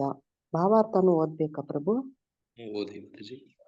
ಭಾವಾರ್ಥ: ಯಜ್ಞದ ಸರಿಯಾದ ಆಚರಣೆಯನ್ನು ಪರೀಕ್ಷಿಸುವುದಕ್ಕೋಸ್ಕರ ಹಂದಿಗಳು ಮತ್ತು ಗೋವುಗಳಂತಹ ಪಶುಗಳನ್ನು ಬಲಿಕೊಡಲಾಗುತ್ತಿತ್ತು. ಇದಲ್ಲದೆ ಪಶುವಧೆಗೆ ಬೇರಾವ ಕಾರಣವೂ ಇರಲಿಲ್ಲ. ವಾಸ್ತವವಾಗಿ ಯೌವನವನ್ನು ಮರಳಿ ಪಡೆಯಲು ಯಜ್ಞಕುಂಡಕ್ಕೆ ಪಶುವನ್ನು ಬಲಿ ಕೊಡಲಾಗುತ್ತಿತ್ತು. ಸಾಮಾನ್ಯವಾಗಿ ಮುದಿ ಪಶುವೊಂದನ್ನು ಅಗ್ನಿಗೆ ಬಲಿ ಕೊಡಲಾಗುತ್ತಿತ್ತು. ಅದು ಯುವ ದೇಹವನ್ನು ಪಡೆದು ಮರಳಿ ಹೊರಬರುತ್ತಿತ್ತು. ಮತ್ತೆ ಕೆಲವು ಸಂಸ್ಕಾರ ವಿಧಿಗಳನ್ನು ಪಶು ಬಲಿಯ ಅಗತ್ಯವಿರಲಿಲ್ಲ. ಪ್ರಸ್ತುತ ಕಾಲದಲ್ಲಿ ಪಶು ಬಲಿಯನ್ನು ನಿಷೇಧಿಸಲಾಗಿದೆ. ಶ್ರೀ ಚೈತನ್ಯ ಮಹಾಪ್ರಭುಗಳು ಹೇಳಿದಂತೆ ಅಶ್ವಮೇಧಂ ಗವಾಲಂಬಂ ಸನ್ಯಾಸಂ ಫಲಪೈತೃಕಂ ದೇವರೇಣ ಸುತೋತ್ಪತ್ತಿಂ ಕಲೋ ಪಂಚ ವಿವರ್ಜಯೇತ್. ಈ ಕಲಿಯುಗದಲ್ಲಿ 5 ಕಾರ್ಯಗಳು ನಿಷಿದ್ಧ.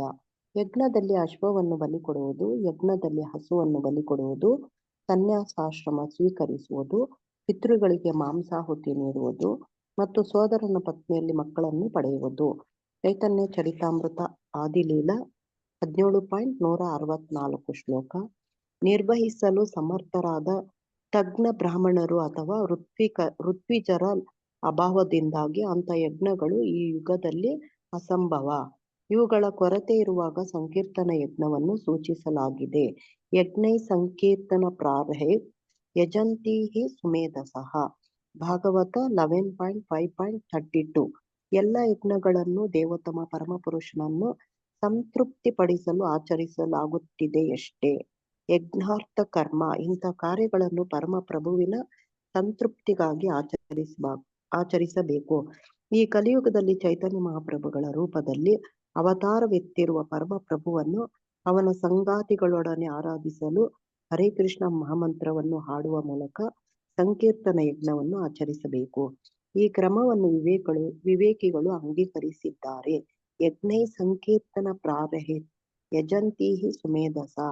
ಸುಮೇಧಸ ಎಂಬ ಪದವು ಉತ್ಕೃಷ್ಟ ಮೆದುಳು ಇರುವಂತ ಬುದ್ಧಿವಂತರನ್ನು ಸೂಚಿಸುತ್ತದೆ. ಹರೇ ಕೃಷ್ಣ ಪ್ರಬೋಧಾನೋತ್ತಮ. ತುಂಬಾ ಧನ್ಯವಾದ ಮಾತಾಜಿ. ನೋಡಿ, ಈ ಶ್ಲೋಕ ಇವತ್ತಿನ ನೋಡಿ, ಇದು ಒಂದು ಯಜ್ಞ ಕೆಲವೊಂದುಗಳನ್ನ ನಿಷೇಧ ಮಾಡಿದೆ. ಯಾವ ಸಂದರ್ಭದಲ್ಲಿ? ಧರ್ಮ ಗ್ರಂಥಗಳ ಅನುಸಾರ ಯಾವ ಕಾಲದಲ್ಲಿ ಕೆಲವೆಲ್ಲ ಮಾಡ್ಬೋದಿತ್ತು, ಯಾವ ಕಾಲದಲ್ಲಿ ಕೆಲವೆಲ್ಲ ಮಾಡಬಾರ್ದು ಅನ್ನೋದೆಲ್ಲನೂ ಇದೆ. ಈ ಥರದ್ದೆಲ್ಲವೂ ವಿವರ ಇದೆ. ನೋಡಿ, ನಮ್ಮನ್ನು ಕೂಡ ಕೆಲವೆಲ್ಲನೂ ಹಿಂದಿನ ಕಾಲಗಳಲ್ಲಿ ಯಾವುದು ಸಂವಿಧಾನ ಕಾನೂನಲ್ಲಿತ್ತೋ ಇವತ್ತು ಅವುಗಳನ್ನು ತೆಗೆದುಹಾಕಲಾಗಿದೆ. ಕಾಲಾನುಸಾರ ಕೆಲವೊಂದು ಸಂದರ್ಭಗಳು ಬದಲಾವಣೆ ಆಗ್ತವೆ. ಮುಂದಿನ ಸತ್ಯಯುಗ ಬಂದಾಗ ಮತ್ತೆ ಕೆಲವೆಲ್ಲನೂ ಮತ್ತೆ ವಾಪಸ್ ಬರ್ಬೋದು. ನೋಡಿ, ಕಲಿಯುಗ ಬಂದಾಗ ಕೆಲವೆಲ್ಲನೂ ನಿಷೇಧಿಸಬಹುದು. ಇದು ಚಕ್ರದ ತರ ಈ ತರ ನಡೀತಾನೇ ಇರುತ್ತೆ. ಹಂಗೆ ನೋಡಿ, ಹಿಂಗೆ ಈ ಶ್ಲೋಕ ಭಗವದ್ಗೀತೆಯ ಇವತ್ತು 11, 12, 13ನೇ ಶ್ಲೋಕ ಓದ್ಬೇಕಾದ್ರೆ ಭಾಗವತದ ನೋಡಿ 11ನೇ ಸ್ಕಂದದ 5ನೇ ಅಧ್ಯಾಯದ 32ನೇ ಶ್ಲೋಕ. ಯಾರಾದ್ರೂ ಅನುವಾದ ಭಾವಾರ್ಥ ಓದ್ಬೋದಾ ಮಾತಾಜಿ? ಅದಕ್ಕೆ ಯಾರಾದ್ರೂ ಓದ್ತೀರಾ?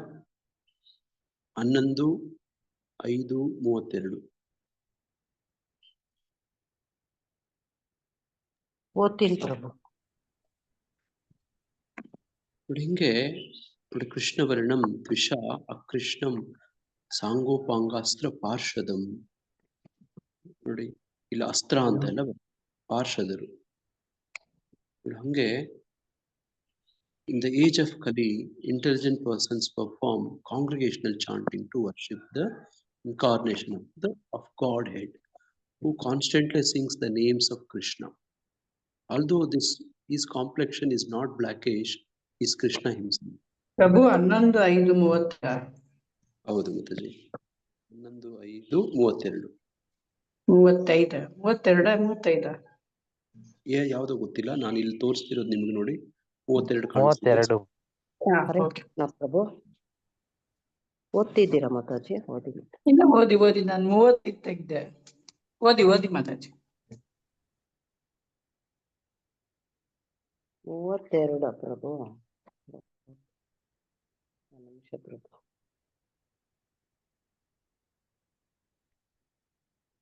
11:5:32. ಓಕೆ ಪ್ರಭು, ಅನುವಾದ ಓದ್ಲ ಪ್ರಭು? ಅನುವಾದ ಭಾವಾರ್ಥ ಫಾಸ್ಟ್ ಆಗಿ ಓದಿ. ಅನುವಾದ. ಸತತವಾಗಿ ಕೃಷ್ಣ ನಾಮವನ್ನು ಹಾಡುತ್ತಾ ಭಗವದ್ ಅವತಾರವನ್ನು ಪೂಜಿಸಲು ಕಲಿಯುಗದಲ್ಲಿ ಮೇಧಾವಿಗಳು ಸಾಮೂಹಿಕ ಸಂಕೀರ್ತನೆ ನಡೆಸುತ್ತಾರೆ. ಭಗವಂತನ ವರ್ಣವು ಕಪ್ಪೇನಲ್ಲ, ಆದರೆ ಅವನು ತಾನೇ ಕೃಷ್ಣ. ಅವನು ತನ್ನ ಸಹಯೋಗಿಗಳು, ದಾಸರು, ಆಯುಧಗಳು ಮತ್ತು ಅಂತರಂಗದ ಸಂಗಾತಿಗಳು ಹೀಗೆ ಇತರರ ಜೊತೆಗೂಡಿರುತ್ತಾನೆ. ಭಾವಾರ್ಥ. ಚೈತನ್ಯ ಚರಿತಾಮೃತ ಆದಿಲೀಲಾ 3ನೇ ಅಧ್ಯಾಯದ 52ನೇ ಶ್ಲೋಕದಲ್ಲಿ ಕೃಷ್ಣದಾಸ ಕವಿರಾಜರು ಇದೇ ಶ್ಲೋಕವನ್ನೇ ಉಲ್ಲೇಖಿಸಿದ್ದಾರೆ. ಶ್ರೀಮದ್ ಎಸಿ ಭಕ್ತಿ ಸಿದ್ಧ ವೇದಾಂತ ಸ್ವಾಮಿ ಪ್ರಭುಪಾದರು ಈ ಶ್ಲೋಕದ ಬಗ್ಗೆ ಹೀಗೆ ವ್ಯಾಖ್ಯಾನಿಸಿದ್ದಾರೆ. ಈ ಪಾಠವು ಶ್ರೀಮದ್ ಭಾಗವತದ್ದು 11.5.32. ಶ್ರೀಲ ಜೀವ ಗೋಸ್ವಾಮಿಯವರು ತಾವು ಭಾಗವತದ ಮೇಲೆ ಬರೆದ ಭಾಷ್ಯವಾದ ಕ್ರಮ ಸಂದರ್ಭದಲ್ಲಿ ಈ ಶ್ಲೋಕವನ್ನು ವಿವರಿಸುತ್ತಾ ಶ್ರೀಕೃಷ್ಣನು ಸುವರ್ಣ ಮೈಕಾಂತಿಯಲ್ಲಿಯೇ ಆವಿರ್ಭವಿಸುತ್ತಾನೆ ಎಂದು ಹೇಳಿದ್ದಾರೆ. ಈ ಸುವರ್ಣನಾದ ಭಗವಂತ ಕೃಷ್ಣನೇ ಈ ಯುಗದ ವಿದ್ಯಾವಂತರು ಪೂಜಿಸುವ ಚೈತನ್ಯರು. ಕೃಷ್ಣ ಶಿಶುವು ತುಸು ಕಪ್ಪು ಆದರೂ ಅವನು ಕೆಂಪು, ಬಿಳಿ ಮತ್ತು ಹಳದಿ ವರ್ಣಗಳಲ್ಲಿ ಅವತರಿಸುತ್ತಾನೆ ಎಂದು ಗರ್ಗಮುನಿಯು ಶ್ರೀಮದ್ ಭಾಗವತದಲ್ಲಿ ದೃಢಪಡಿಸಿದ್ದಾರೆ. ಅವನು ತನ್ನ ಬಿಳಿಯ ಮತ್ತು ಕೆಂಪು ವರ್ಣಗಳನ್ನು ಕ್ರಮವಾಗಿ ಸತ್ಯಯುಗ ಮತ್ತು ತ್ರೇತಾಯುಗದಲ್ಲಿ ಪ್ರಕಟಿಸಿದ್ದನು. ಉಳಿದ ಬಣ್ಣವಾದ ಪೀತ ಸ್ವರ್ಣವನ್ನು ಚೈತನ್ಯರಂತೆ ಅವತರಿಸುವವರೆಗೆ ಅವನು ಪ್ರಕಟಿಸಿರಲಿಲ್ಲ. ಚೈತನ್ಯರನ್ನು ಗೌರಹರಿ ಎನ್ನುತ್ತಾರೆ. ಕೃಷ್ಣವರ್ಣಂ ಎಂದರೆ ಶ್ರೀಕೃಷ್ಣ ಚೈತನ್ಯ ಎಂದು ಶ್ರೀಲ ಜೀವ ಗೋಸ್ವಾಮಿಗಳು ವಿವರಿಸುತ್ತಾರೆ. ಕೃಷ್ಣವರ್ಣಂ ಮತ್ತು ಕೃಷ್ಣ ಚೈತನ್ಯ ಸಮಾನಾರ್ಥಕಗಳು. ಕೃಷ್ಣ ಎಂಬ ಹೆಸರು ಕೃಷ್ಣ ಭಗವಂತನಲ್ಲಿಯೂ ಇದೆ, ಚೈತನ್ಯ ಕೃಷ್ಣನಲ್ಲಿಯೂ ಇದೆ. ಶ್ರೀ ಚೈತನ್ಯ ಮಹಾಪ್ರಭುವೇ ದೇವತಮ ಪರಮ ಪುರುಷನಾದರೂ ತಾವೇ ಕೃಷ್ಣನನ್ನು ವರ್ಣಿಸಿರುವುದರಲ್ಲಿಯೂ ಅವನ ನಾಮರೂಪಗಳನ್ನು ಸ್ಮರಿಸುತ್ತಾ ಜಪಿಸುತ್ತಾ ದಿವ್ಯಾನಂದವನ್ನು ಅನುಭವಿಸುವುದರಲ್ಲಿಯೂ ಸದಾ ತೊಡಗಿರುತ್ತಾನೆ. ಉತ್ಕೃಷ್ಟ ತತ್ವ ಬೋಧನೆಯನ್ನು ಮಾಡುವ ಸಲುವಾಗಿ ಶ್ರೀಕೃಷ್ಣನು ತಾನೇ ಚೈತನ್ಯರಾಗಿ ಅವತರಿಸಿದ್ದಾನೆ. ವರ್ಣಯತಿ ಎಂದರೆ ಉಚ್ಚರಿಸುತ್ತಾರೆ ಅಥವಾ ವರ್ಣಿಸುತ್ತಾರೆ ಎಂದರ್ಥ. ಚೈತನ್ಯ ಮಹಾಪ್ರಭುಗಳು ಕೃಷ್ಣನ ಪವಿತ್ರ ಹೆಸರನ್ನು ಯಾವಾಗಲೂ ಜಪಿಸುತ್ತಾ ವರ್ಣಿಸುತ್ತಾರೆ. ಅವರು ತಾವೇ ಕೃಷ್ಣ. ಆದುದರಿಂದಲೇ ಅವರನ್ನು ಸಂಧಿಸಿದವರು ಯಾರೇ ಆಗಲಿ ಸಹಜವಾಗಿ ಕೃಷ್ಣನ ಪವಿತ್ರ ನಾಮವನ್ನು ಸ್ತುತಿಸುತ್ತ ಬಳಿಕ ಇತರರಿಗೆ ಅದನ್ನು ವರ್ಣಿಸುತ್ತಾರೆ. ಅವರು ಜೀವಿಯಲ್ಲಿ ದಿವ್ಯವಾದ ಕೃಷ್ಣ ಪ್ರಜ್ಞೆಯನ್ನು ಪ್ರವಹಿಸಿದಾಗ ಅವನು ಸ್ತುತಿಸುತ್ತ ದಿವ್ಯಾನಂದದಲ್ಲಿ ವಿಲೀನವಾಗುತ್ತಾನೆ. ಅವರು ವ್ಯಕ್ತಿ ರೂಪದಲ್ಲೋ ಶಬ್ದ ರೂಪದಲ್ಲೋ ಹೇಗೆ ಆಗಲಿ ಎಲ್ಲ ವಿಧದಲ್ಲಿಯೂ ಕೃಷ್ಣನ ಹಾಗೆ ತೋರಿ ಬರುತ್ತಾರೆ. ಚೈತನ್ಯರನ್ನು ನೋಡಿದರೆ ಸಾಕು, ಶ್ರೀಕೃಷ್ಣನು ಕೂಡಲೇ ನೆನಪಾಗುತ್ತಾನೆ. ಆದುದರಿಂದ ಅವರನ್ನು ವಿಷ್ಣು ತತ್ವ ಎಂದು ಅಂಗೀಕರಿಸಬಹುದು. ಅರ್ಥಾತ್ ಶ್ರೀ ಚೈತನ್ಯರೇ ಸ್ವಯಂ ಕೃಷ್ಣ. ಮುಂದೆ ಸಾಂಗೋಪಾಂಗಾಸ್ತ್ರ ಪಾರ್ಷದಂ ಎಂಬುದು ಚೈತನ್ಯರೇ ಶ್ರೀಕೃಷ್ಣರೆಂದು ಸೂಚಿಸುತ್ತದೆ. ಅವರ ದೇಹವು ಶ್ರೀಗಂಧದ ಆಭರಣಗಳಿಂದ ಅಲಂಕೃತವಾಗಿದೆ, ಸದಾ ಗಂಧ ತೊಟ್ಟಿದೆ. ಯುಗದ ಎಲ್ಲ ಜನರನ್ನು ತಮ್ಮ ಸುಲಕ್ಷಣ ಸೌಂದರ್ಯದಿಂದ ಅವರು ಗೆಲ್ಲುತ್ತಾರೆ. ಭಗವಂತನು ತನ್ನ ಬೇರೆ ಅವತಾರಗಳಲ್ಲಿ ರಾಕ್ಷಸರನ್ನು ಸೋಲಿಸಲು ಕೆಲವು ಬಾರಿ ಶಸ್ತ್ರಗಳನ್ನು ಪ್ರಯೋಗಿಸಿದ್ದುಂಟು. ಆದರೆ ಈ ಯುಗದಲ್ಲಿ ಚೈತನ್ಯ ಮಹಾಪ್ರಭುವಿನಂತ ಸರ್ವ ಆಕರ್ಷಕ ವ್ಯಕ್ತಿತ್ವದಿಂದಲೇ ಅಂತಹವರನ್ನು ಜಯಿಸುತ್ತಾನೆ. ಅವರ ಸೌಂದರ್ಯವೇ ರಾಕ್ಷಸರನ್ನು ಸೋಲಿಸುವ ಅಸ್ತ್ರ ಅಥವಾ ಆಯುಧ ಎಂದು ಶ್ರೀಲ ಜೀವ ಗೋಸ್ವಾಮಿಯವರು ವಿವರಿಸುತ್ತಾರೆ. ಅವರು ಸರ್ವಾಕರ್ಷಕರಾದುದರಿಂದ ಎಲ್ಲಾ ದೇವತೆಗಳು ಅವರೊಂದಿಗೆ ಸಂಗಾತಿಗಳಾಗಿ ಇರುತ್ತಿದ್ದರೆಂದು ತಿಳಿಯಬೇಕು. ಆತನ ಕಾರ್ಯಗಳು ಅಸಾಧಾರಣ, ಅವರ ಸಹಯೋಗಿಗಳು ಅದ್ಭುತರು. ಅವರು ಸಂಕೀರ್ತನ ಆಂದೋಲನವನ್ನು ಪ್ರಸಾರ ಮಾಡಿದಾಗ ವಿಶೇಷವಾಗಿ ಬಂಗಾಳದಲ್ಲಿಯೂ ಒರಿಸ್ಸಾದಲ್ಲಿಯೂ ಅನೇಕ ಮಹಾಪಂಡಿತರನ್ನು ಆಚಾರ್ಯರನ್ನು ಆಕರ್ಷಿಸಿದರು. ಶ್ರೀ ಚೈತನ್ಯರ ಉತ್ತಮ ಸಹಯೋಗಿಗಳಾದ ನಿತ್ಯಾನಂದ, ಅದ್ವೈತ ಗದಾಧರ ಮತ್ತು ಶ್ರೀವಾಸರು ಯಾವಾಗಲೂ ಅವರ ಸಂಗಡ ಇರುತ್ತಾರೆ. ಯಜ್ಞಾಚರಣೆಗಳನ್ನಾಗಲಿ ಶಾಸ್ತ್ರ ವಿಧಿಗಳನ್ನಾಗಲಿ ಆಚರಿಸಬೇಕಾದ ಅಗತ್ಯ ಏನೂ ಇಲ್ಲ ಎಂಬ ಅರ್ಥ ಬರುವಂತಹ ವೇದ ಸಾಹಿತ್ಯದ ಶ್ಲೋಕವನ್ನು ಶ್ರೀ ಜೀವ ಗೋಸ್ವಾಮಿಯವರು ಉದಾಹರಿಸುತ್ತಾರೆ.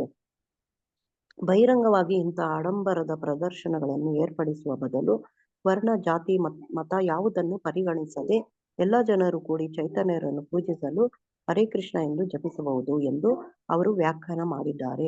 ಕೃಷ್ಣವರ್ಣಂ ತ್ವಿಷಾ ಕೃಷ್ಣಂ ಎಂಬುದು ಕೃಷ್ಣ ಎಂಬ ಹೆಸರಿಗೆ ಪ್ರಾಧಾನ್ಯ ಕೊಡಬೇಕು ಎಂದು ಸೂಚಿಸುತ್ತದೆ. ಶ್ರೀ ಚೈತನ್ಯ ಕೃಷ್ಣ ಪ್ರಜ್ಞೆಯನ್ನು ಬೋಧಿಸಿದರು, ಕೃಷ್ಣ ನಾಮವನ್ನು ಜಪಿಸಿದರು. ಅಂತಲೇ ಚೈತನ್ಯರನ್ನು ಆರಾಧಿಸಬೇಕಾದರೆ ಎಲ್ಲರೂ ಒಟ್ಟಿಗೆ ಹರೇ ಕೃಷ್ಣ ಕೃಷ್ಣ ಕೃಷ್ಣ ಹರೇ ಹರೇ, ಹರೇ ರಾಮ ರಾಮ ರಾಮ ಹರೇ ಹರೇ ಎಂಬ ಮಹಾಮಂತ್ರವನ್ನು ಜಪಿಸಬೇಕು.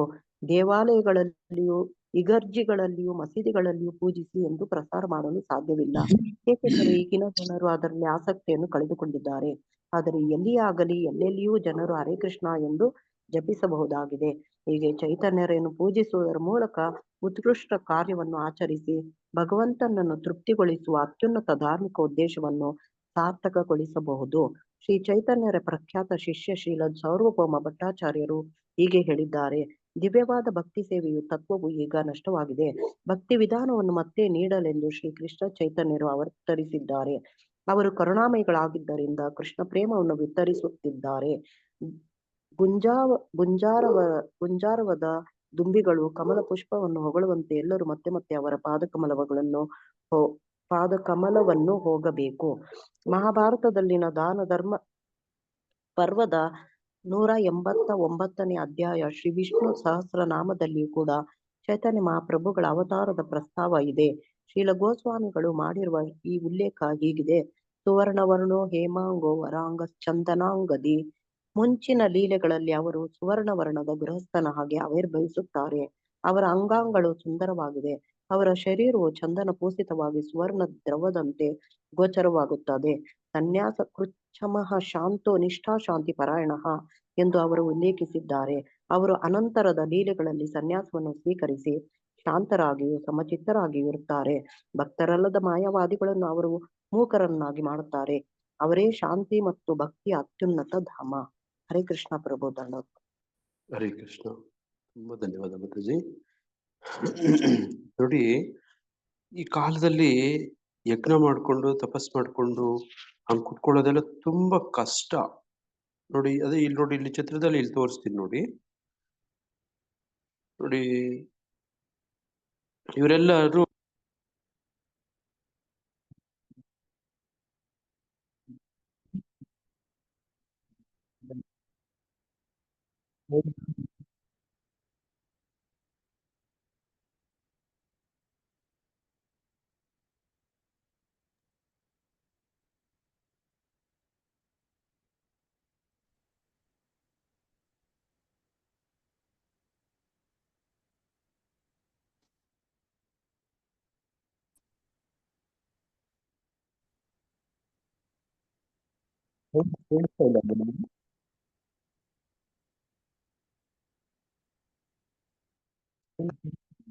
ಮಾತಾಜಿ ಹರೇ ಕೃಷ್ಣ. ಕೇಳಿಸ್ತಾ? ಕೇಳಿಸಿಲ್ಲ ಅಲ್ವಾ ಸೌಂಡ್ ನಿಮ್ಗೆ? ಇಲ್ಲ ಕೇಳಿಸ್ತಿದೆ. ಪ್ರಭುಜಿ, ಕೇಳಿಸ್ಲಿಲ್ಲ. ಅದಕ್ಕೆ ಏನೋ ಒಂದು ಮಾಡ್ಬೇಕು. ವಿಜೇತ ಮಾತಾಜಿ ಏನ್ ಮಾಡ್ಬೇಕು ಮಾತಾಜಿ ಅದಕ್ಕೆ? ಪ್ರಭುಜಿ ಅದೇ ಅದು ನೀವು ಬರೀತೀರಲ್ಲ ಪ್ರಭುಜಿ ಪೆನ್ ಅದ್ರಲ್ಲಿ ಆಡಿಯೋ ಆನ್ ಅಂತ ಇರುತ್ತೆ, ಶೇರ್ ಆಡಿಯೋ. ನೋಡಿ ನೋಡಿ ಇಲ್ಲಿದೆ. ಅದಲ್ಲ ಇದೇನಾ? ಪ್ರಭುಜಿ, ಅದು ಬೇಡ. ಹಿಂದಕ್ಕೆ ಹೋಗ್ರಿ ಪ್ರಭುಜಿ, ಹ್ಮ್. ಅಲ್ಲಿ ಶೇರ್ ಆಡಿಯೋ ಅದ್ರ Share audio. ಪಕ್ಕದ್ದು.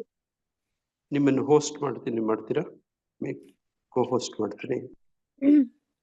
ಹ್ಮ್ ಓಕೆ.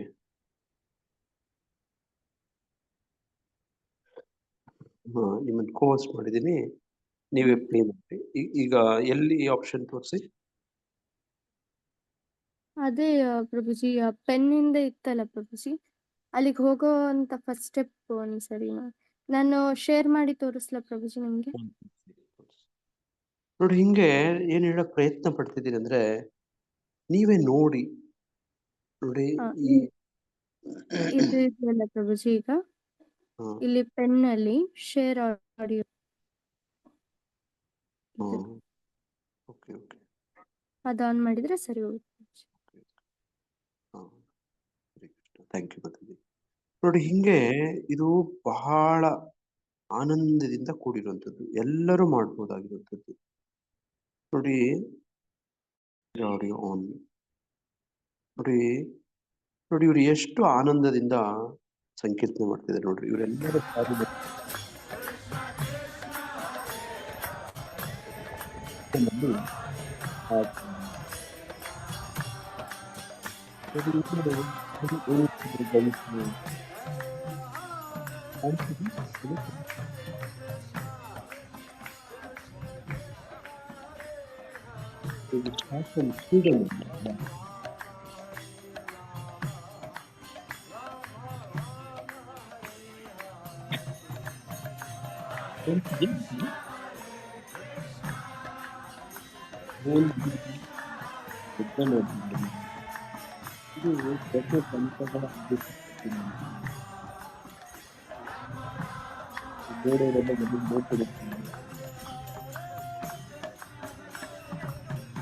ಕೇಳ್ತಿದ್ಯಾ?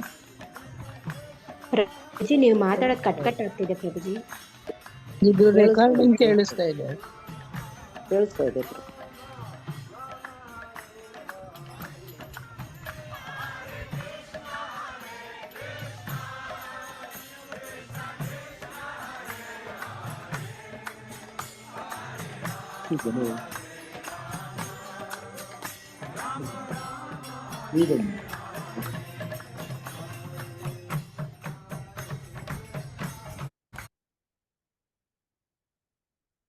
अब से ऑर्डर मुझे नहीं ब्लिंकिट पे करना, वो तुम्हारे घर तक 10 मिनट में सामान पहुंचा देगा।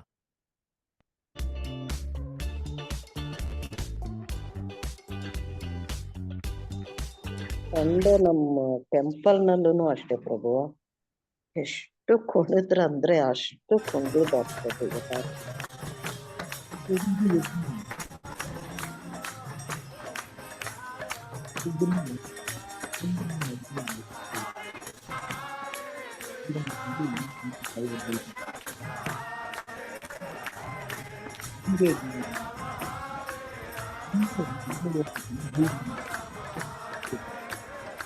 ಹರೇ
ಕೃಷ್ಣ. ನೋಡಿ ಹಿಂಗೆ ಕಲಿಯುಗದಲ್ಲಿ ಕೆಲವೊಂದು ರೀತಿ ಯಜ್ಞವನ್ನ ನೋಡಿ ಈ ತರದ್ ಹೇಳ್ಕೊಡ್ತಾರೆ. ನೋಡಿ ಇಲ್ಲಿ ಯಾರು ಅರ್ಹರು ಅನರ್ಹರು ಯಾರಾದ್ರೂ ರಸ್ತೆಯಲ್ಲಿರೋರು ಯಾರಾದ್ರೂ ಸೇರ್ಕೋಬಹುದು ಯಜ್ಞದಲ್ಲಿ. ಅದೇ ಯಜ್ಞ ನೋಡಿ ದಕ್ಷ ಪ್ರಜಾಪತಿ ಯಜ್ಞ ಮಾಡ್ತಿರ್ತಾನೆ. ನೋಡಿ ಆತನ ಅಳಿಯ ಬರ್ತಾನೆ ಯಜ್ಞಕ್ಕೆ. ಯಾರು ಯಜ್ಞ ಶಿವ ಮಹಾದೇವ ಬಂದ್ರೆ ಶಿವನಿಗೆ ನೋಡಿ ಆತ ಹೇಳ್ತಾನೆ, ನೀನು ಅನರ್ಹ ಅಯೋಗ್ಯ, ನೀನ್ ಇಲ್ಲಿ ಯಾಕೆ ಬಂದೆ, ಸ್ಮಶಾನದಲ್ಲಿ ಇರೋನು. ನೋಡಿ ಹಿಂಗೆಲ್ಲ ಉಲ್ಟಾ ಪಲ್ಟಾ ಮಾತಾಡ್ಬಿಡ್ತು. ನೋಡಿ ನಿಮ್ಗೆ ಈ ಕತೆ ಎಲ್ಲ ಗೊತ್ತು. ನೋಡಿ ಆ ಯಜ್ಞದಲ್ಲಿ ಕೆಲವರು ನೋಡಿ ಈ ತರದೆಲ್ಲ ವ್ಯತ್ಯಾಸಗಳು ಇರ್ತವೆ. ಒಂದು ಯಜ್ಞದಲ್ಲಿ ನೋಡಿ ಆ ಕಾಲದಲ್ಲಿ ಕೂತ್ಕೊಂಡ್ರೆ ನೋಡಿ ಹಿಂಗೆಲ್ಲ ಇರ್ತವೆ. ಈ ತರದ್ದು ಯಾರು ಶಿವ ಅಂತಂದ್ರೆ ಪದದ ಅರ್ಥ ಏನಂದ್ರೆ ತುಂಬಾ ಪವಿತ್ರವಾದವನು ಅಂತ, ಆಸ್ಪಿಷಿಯಸ್ ಅಂತ. ಶಿವ ಅಂದ್ರೆ ಪವಿತ್ರವಾದವನು ಅಂತ, ಆ ಪದದ ಅರ್ಥನೇ ಪವಿತ್ರವಾದವನು. ಆತ ಬಂದ್ರೆ ಈತ ಹೇಳ್ತಿದ್ದಾನೆ, ಅಪವಿತ್ರನು ನೀನು ಇಲ್ಲಿ ಯಾಕೆ ಬಂದಿದ್ಯಾ ನೀನು. ನೋಡಿ ಈ ತರದ ಉಲ್ಟಾ ಪಲ್ಟಾ ಮಾತಾಡ. ನೋಡಿ ಹಿಂಗೆ ಯಜ್ಞಗಳು ಅಂತಂದ್ರೆ ಆಗಿನ ಕಾಲದಲ್ಲಿ ಈಗಿನ ಕಾಲದಲ್ಲಿ ಈ ತರದ್ದು ಇರ್ತವೆ. ಅದರ ಸಂಕೀರ್ತನೆ ಯಜ್ಞದಲ್ಲಿ ನೀವು ಕೆಲವು ಸತಿ ನೋಡಿರ್ತೀರಿ, ನಾಯಿ ಕೂಡ ಬಂದು ಜಾಯಿನ್ ಆಗುತ್ತೆ. ಬೀದಿಯಲ್ಲಿ ಯಾವುದೋ ಒಂದು ನಾಯಿ ಇರುತ್ತೆ, ಇವ್ರು ಯಾರೋ ಹಾಡ್ತಾ ಕುಣಿತಾ ಪ್ರಸಾದ ಹಂಚ್ತಾ ಬರ್ತಿರ್ತಾರೆ, ನಾಯಿ ಕೂಡ ಬಾಲ ಅಲ್ಲಾಡಿಸ್ಕೊಂಡು ಅದ್ರಲ್ಲಿ ಒಳಗಡೆ ಬರುತ್ತೆ. ಹಂಗೆ ಒಳಗಡೆ ನೋಡಿ ಆ ಜನಗಳ ಮಧ್ಯೆ ಅದು ಸೇರ್ಕೊಳ್ಳುತ್ತೆ. ನೋಡಿ ಅದು ನೋಡಿ ಹೆಜ್ಜೆ ಹಾಕುತ್ತೆ. ಅನ್ನ ಪ್ರಸಾದ ಕೊಟ್ರೆ ನಾಯಿ ಕೂಡ ಸ್ವೀಕರಿಸುತ್ತೆ. ಅದಕ್ಕೆ ಪ್ರಭುಪಾದರು ಹೇಳ್ತಾರೆ, even A dog can practice, even A child can practice ಅಂತ ಹೇಳ್ತಾರೆ. ನೋಡಿ this chanting of Hare Krishna, ನೋಡಿ ಅದು ಪ್ರಭುಪಾದರದ್ದು ಒಂದು ಆಡಿಯೋ ಇದೆ ನೋಡಿ, ಅದ್ರಲ್ಲಿ ಹೇಳ್ತಾರೆ, even A dog can practice, even A child can practice. ನೋಡಿ ಹಿಂದೆ ನೋಡಿ ಆಗಿನ ಕಾಲದಲ್ಲಿ ಮಾಡ್ತಿದ್ದಂತ ಯಜ್ಞಗಳಲ್ಲಿ ನೋಡಿ ಅವರು ವೇದ ಪಂಡಿತರಾಗಿರ್ಬೇಕಾಗಿತ್ತು. ನೋಡಿ ಭಗವಾನ್ ಶಿವ ಪವಿತ್ರನಾದವನು. ಆತನನ್ನು ಕೂಡ ಅನರ್ಹ ಅಂತ ಆತನ ಮಾವ ಹೇಳ್ತಾನೆ, ತನ್ನ ಸ್ವಂತ ಅಳಿಯನನ್ನೇ ಹೇಳ್ತಾನೆ. ಮತ್ತೆ ಅದರಲ್ಲಿ ಕೆಲವರಿಗೆ ನೋಡಿ ಅರ್ಪಣೆ ನೋಡಿ ಈ ತರದ್ದು ವಿಚಿತ್ರ ಏನೇನೋ ಇತ್ತು. ಈಗ ಚೈತನ್ಯ ಮಹಾಪ್ರಭುಗಳು ಕಲಿಯುಗದ ಅವತಾರ.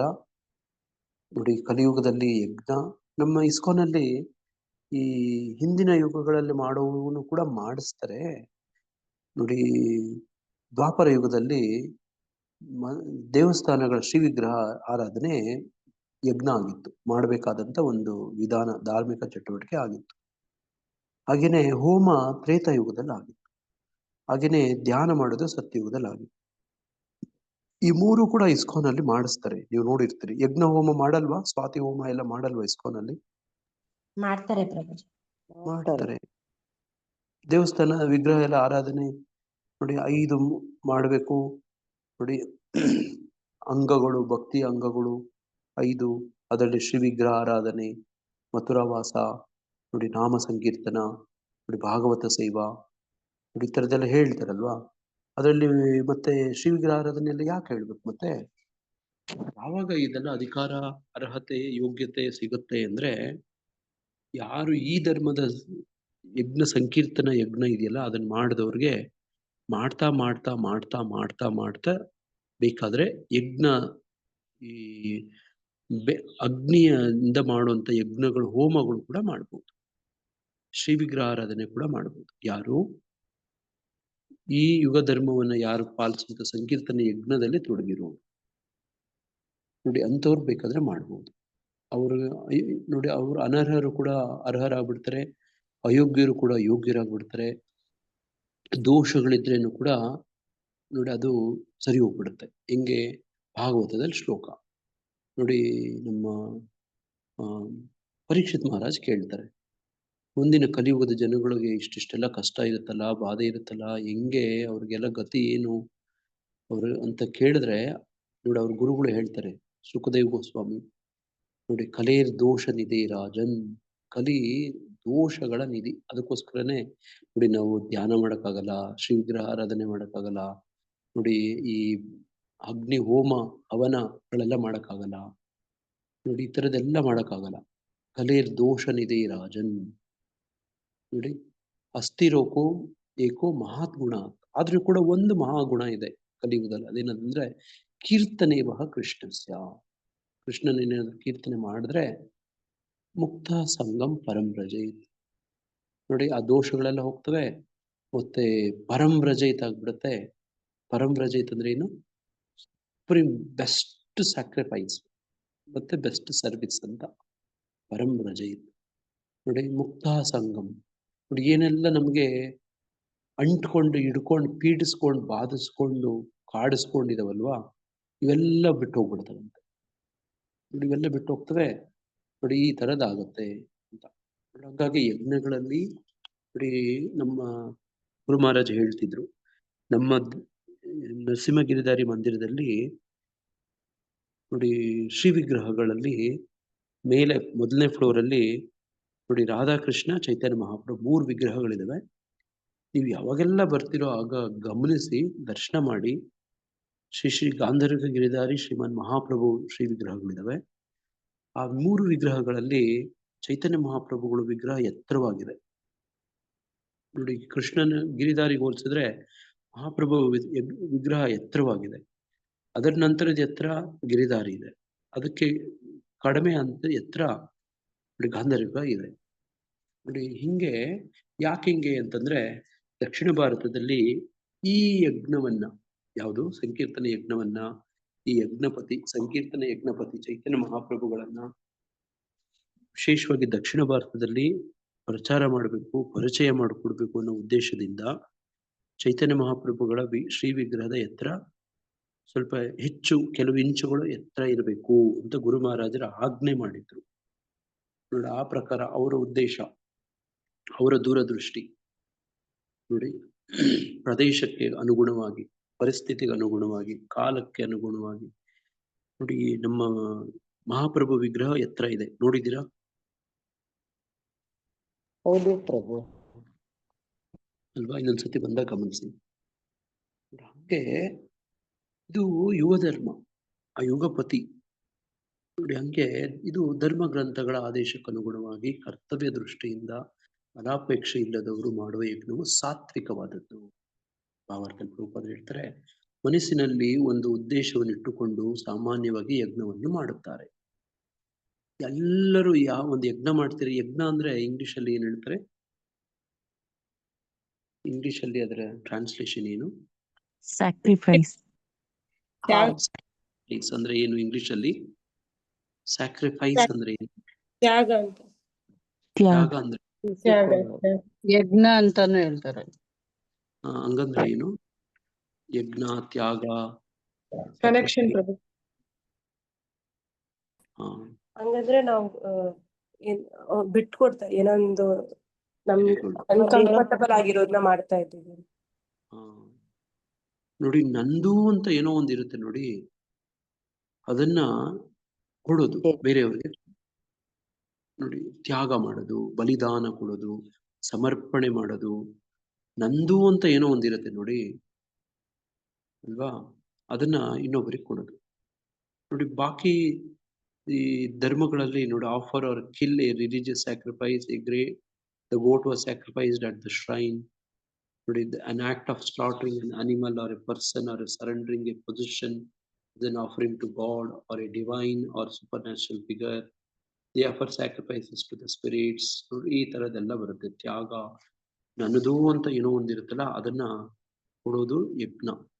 ಅದನ್ನ ಇಂಗ್ಲಿಷಲ್ಲಿ ಸ್ಯಾಕ್ರಿಫೈಸ್ ಅಂತ ಹೇಳೋದು. ನೋಡಿ ಹಂಗೆ ಏನೋ ಒಂದು ಉದ್ದೇಶಕ್ಕೋಸ್ಕರ ಮಾಡ್ತಾರೆ ಅದನ್ನ. ಈ ಹರೇ ಕೃಷ್ಣ ಮಹಾಮಂತ್ರ ಜಪ ಮಾಡಿದಾಗ ನಮ್ಮ ಉದ್ದೇಶ ಏನಾಗಿರ್ಬೇಕಂತೆ, ಏನ್ ಅಂದ್ಕೊಂಡು ಅದರ ಅರ್ಥ ಏನು? ಸೇವೆ ಮಾಡ್ಲಿಕ್ಕೆ ಸೇವೆಯಲ್ಲಿ ನಮ್ಮನ್ನು ತೊಡಗಿಸ್ಕೊ, ಪ್ರಾಣಿಯಿಂದ ಬೇಡ್ಕೊಳ್ಬೇಕು ನಾವು ಸೇವೆಯಲ್ಲಿ ನಮ್ಗೆ ಭಗವಂತಂದು ಸೇವೆಯಲ್ಲಿ ನಮಗೂ ತೊಡಗಿಸ್ಕೊ. ನೋಡಿ ಸೇವೆಯಲ್ಲಿ ತೊಡಗಿಸ್ಬೇಕು ಅಂತಂದ್ರೆ ನಾವು ಏನ್ ಕೊಡ್ಬೇಕು? ಸಮಯ ನಮ್ದು ಒಂದೊಂದು ಕೊಡ್ತಾ ಇದ್ದಾರೆ, ಸಮಯ ಕೊಡ್ಬೇಕು, ಟೈಮ್. ಮನಸ್ಸು ಕೊಡ್ತಾ ಇದ್ದೀನಿ ಸಮಯ. ನೋಡಿ ಸಮಯ, ನಮ್ಮ ಇಚ್ಛೆ, ನಮ್ಮ ಸಮಯ ಇದೇ ನಮ್ದು. ನಮ್ಮ ಇಚ್ಛೆ, ನಮ್ಮ ಸಮಯ. ಇನ್ನು ಬಾಕಿ ಇವೆಲ್ಲನೂ ನೋಡಿ, ಕೆರೆಯ ನೀರನ್ನು ಕೆರೆಗೆ ಚೆಲ್ಲಿ ಅಂದಂಗ ಆಗ್ಬಿಡುತ್ತೆ. ಕೆರೆ ನೀರ್ ಎತ್ಕೊಂಡು ಕೆರೆಗೆ ಚೆಲ್ಲಿ ಬರವ ಪಡೆದವನಂತೆ ಕಾಣಿರು ಅನ್ನೋ ತರ, ಗಂಗಾ ಜಲವನ್ನು ಎತ್ಕೊಂಡು ಗಂಗಾ ಜಲಕ್ಕೆ ಅರ್ಪಣೆ ಮಾಡೋದು. ನೋಡಿ ಆ ತರದ ಕಥೆ ಆಗ್ಬಿಡುತ್ತೆ. ನೋಡಿ ಮನೇಲಿ ಮಕ್ಕಳು ಹಂಗೆ ಮಾಡೋದು. ನೋಡಿ ಅಪ್ಪನ ಪಾಕೆಟ್ ಅಲ್ಲೇನೆ ದುಡ್ಡು ತಗೊಂಡು ಅಪ್ಪನಿಗೆ ಗಿಫ್ಟ್ ತಗೊಂಡು ಅಪ್ಪನಿಗೆ ಹ್ಯಾಪಿ ಬರ್ಡೇ ಅಂತ ಕೊಡೋದು ಅಲ್ವಾ. ನೋಡಿ ಆದ್ರೆ ನಮ್ದು ಅನ್ನೋಂಥದ್ದು ಏನಂದ್ರೆ ನಮ್ಮ ಸಮಯ, ಒಂದು ಉದ್ದೇಶ ಇರುತ್ತೆ ಅದಕ್ಕೆ. ನೋಡಿ ಸಮಯ ಕೊಡಕ್ಕೆ ತಯಾರಿರ್ಬೇಕು. ಅದು ನೋಡಿ ಹಿಂಗೆ ಮನಸ್ಸಿನಲ್ಲಿ ಒಂದು ಉದ್ದೇಶನ ಇಟ್ಕೊಂಡು ಸಾಮಾನ್ಯವಾಗಿ ಯಜ್ಞ ಮಾಡ್ತಾರೆ.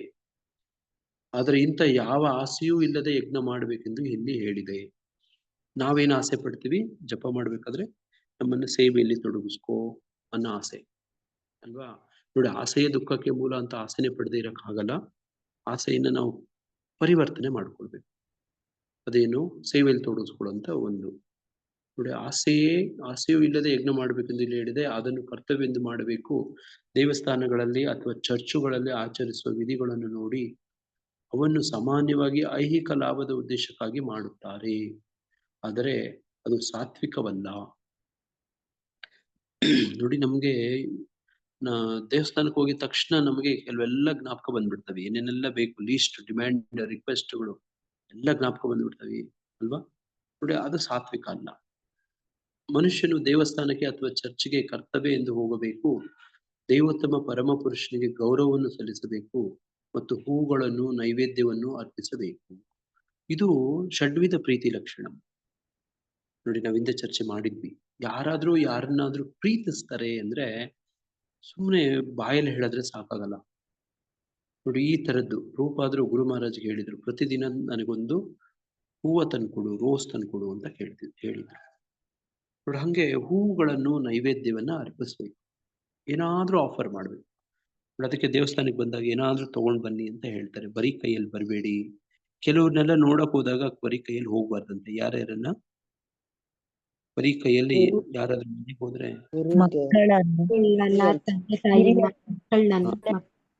ಗುರುಗಳನ್ನ, ಮಕ್ಕಳನ್ನ, ವಯಸ್ಕರನ್ನ, ನೋಡಿ ರೋಗ ಪೀಡಿತರಾಗಿರೋರ್ನ ನೋಡಿ, ಇಂಥವ್ರನ್ನೆಲ್ಲ ನೋಡಕ್ ಹೋದಾಗ ನೋಡಿ ಏನಾದ್ರೂ ತಗೊಂಡು ಹೋಗುವಂಥದ್ದು ನಮ್ಮ ಸಂಸ್ಕೃತಿ.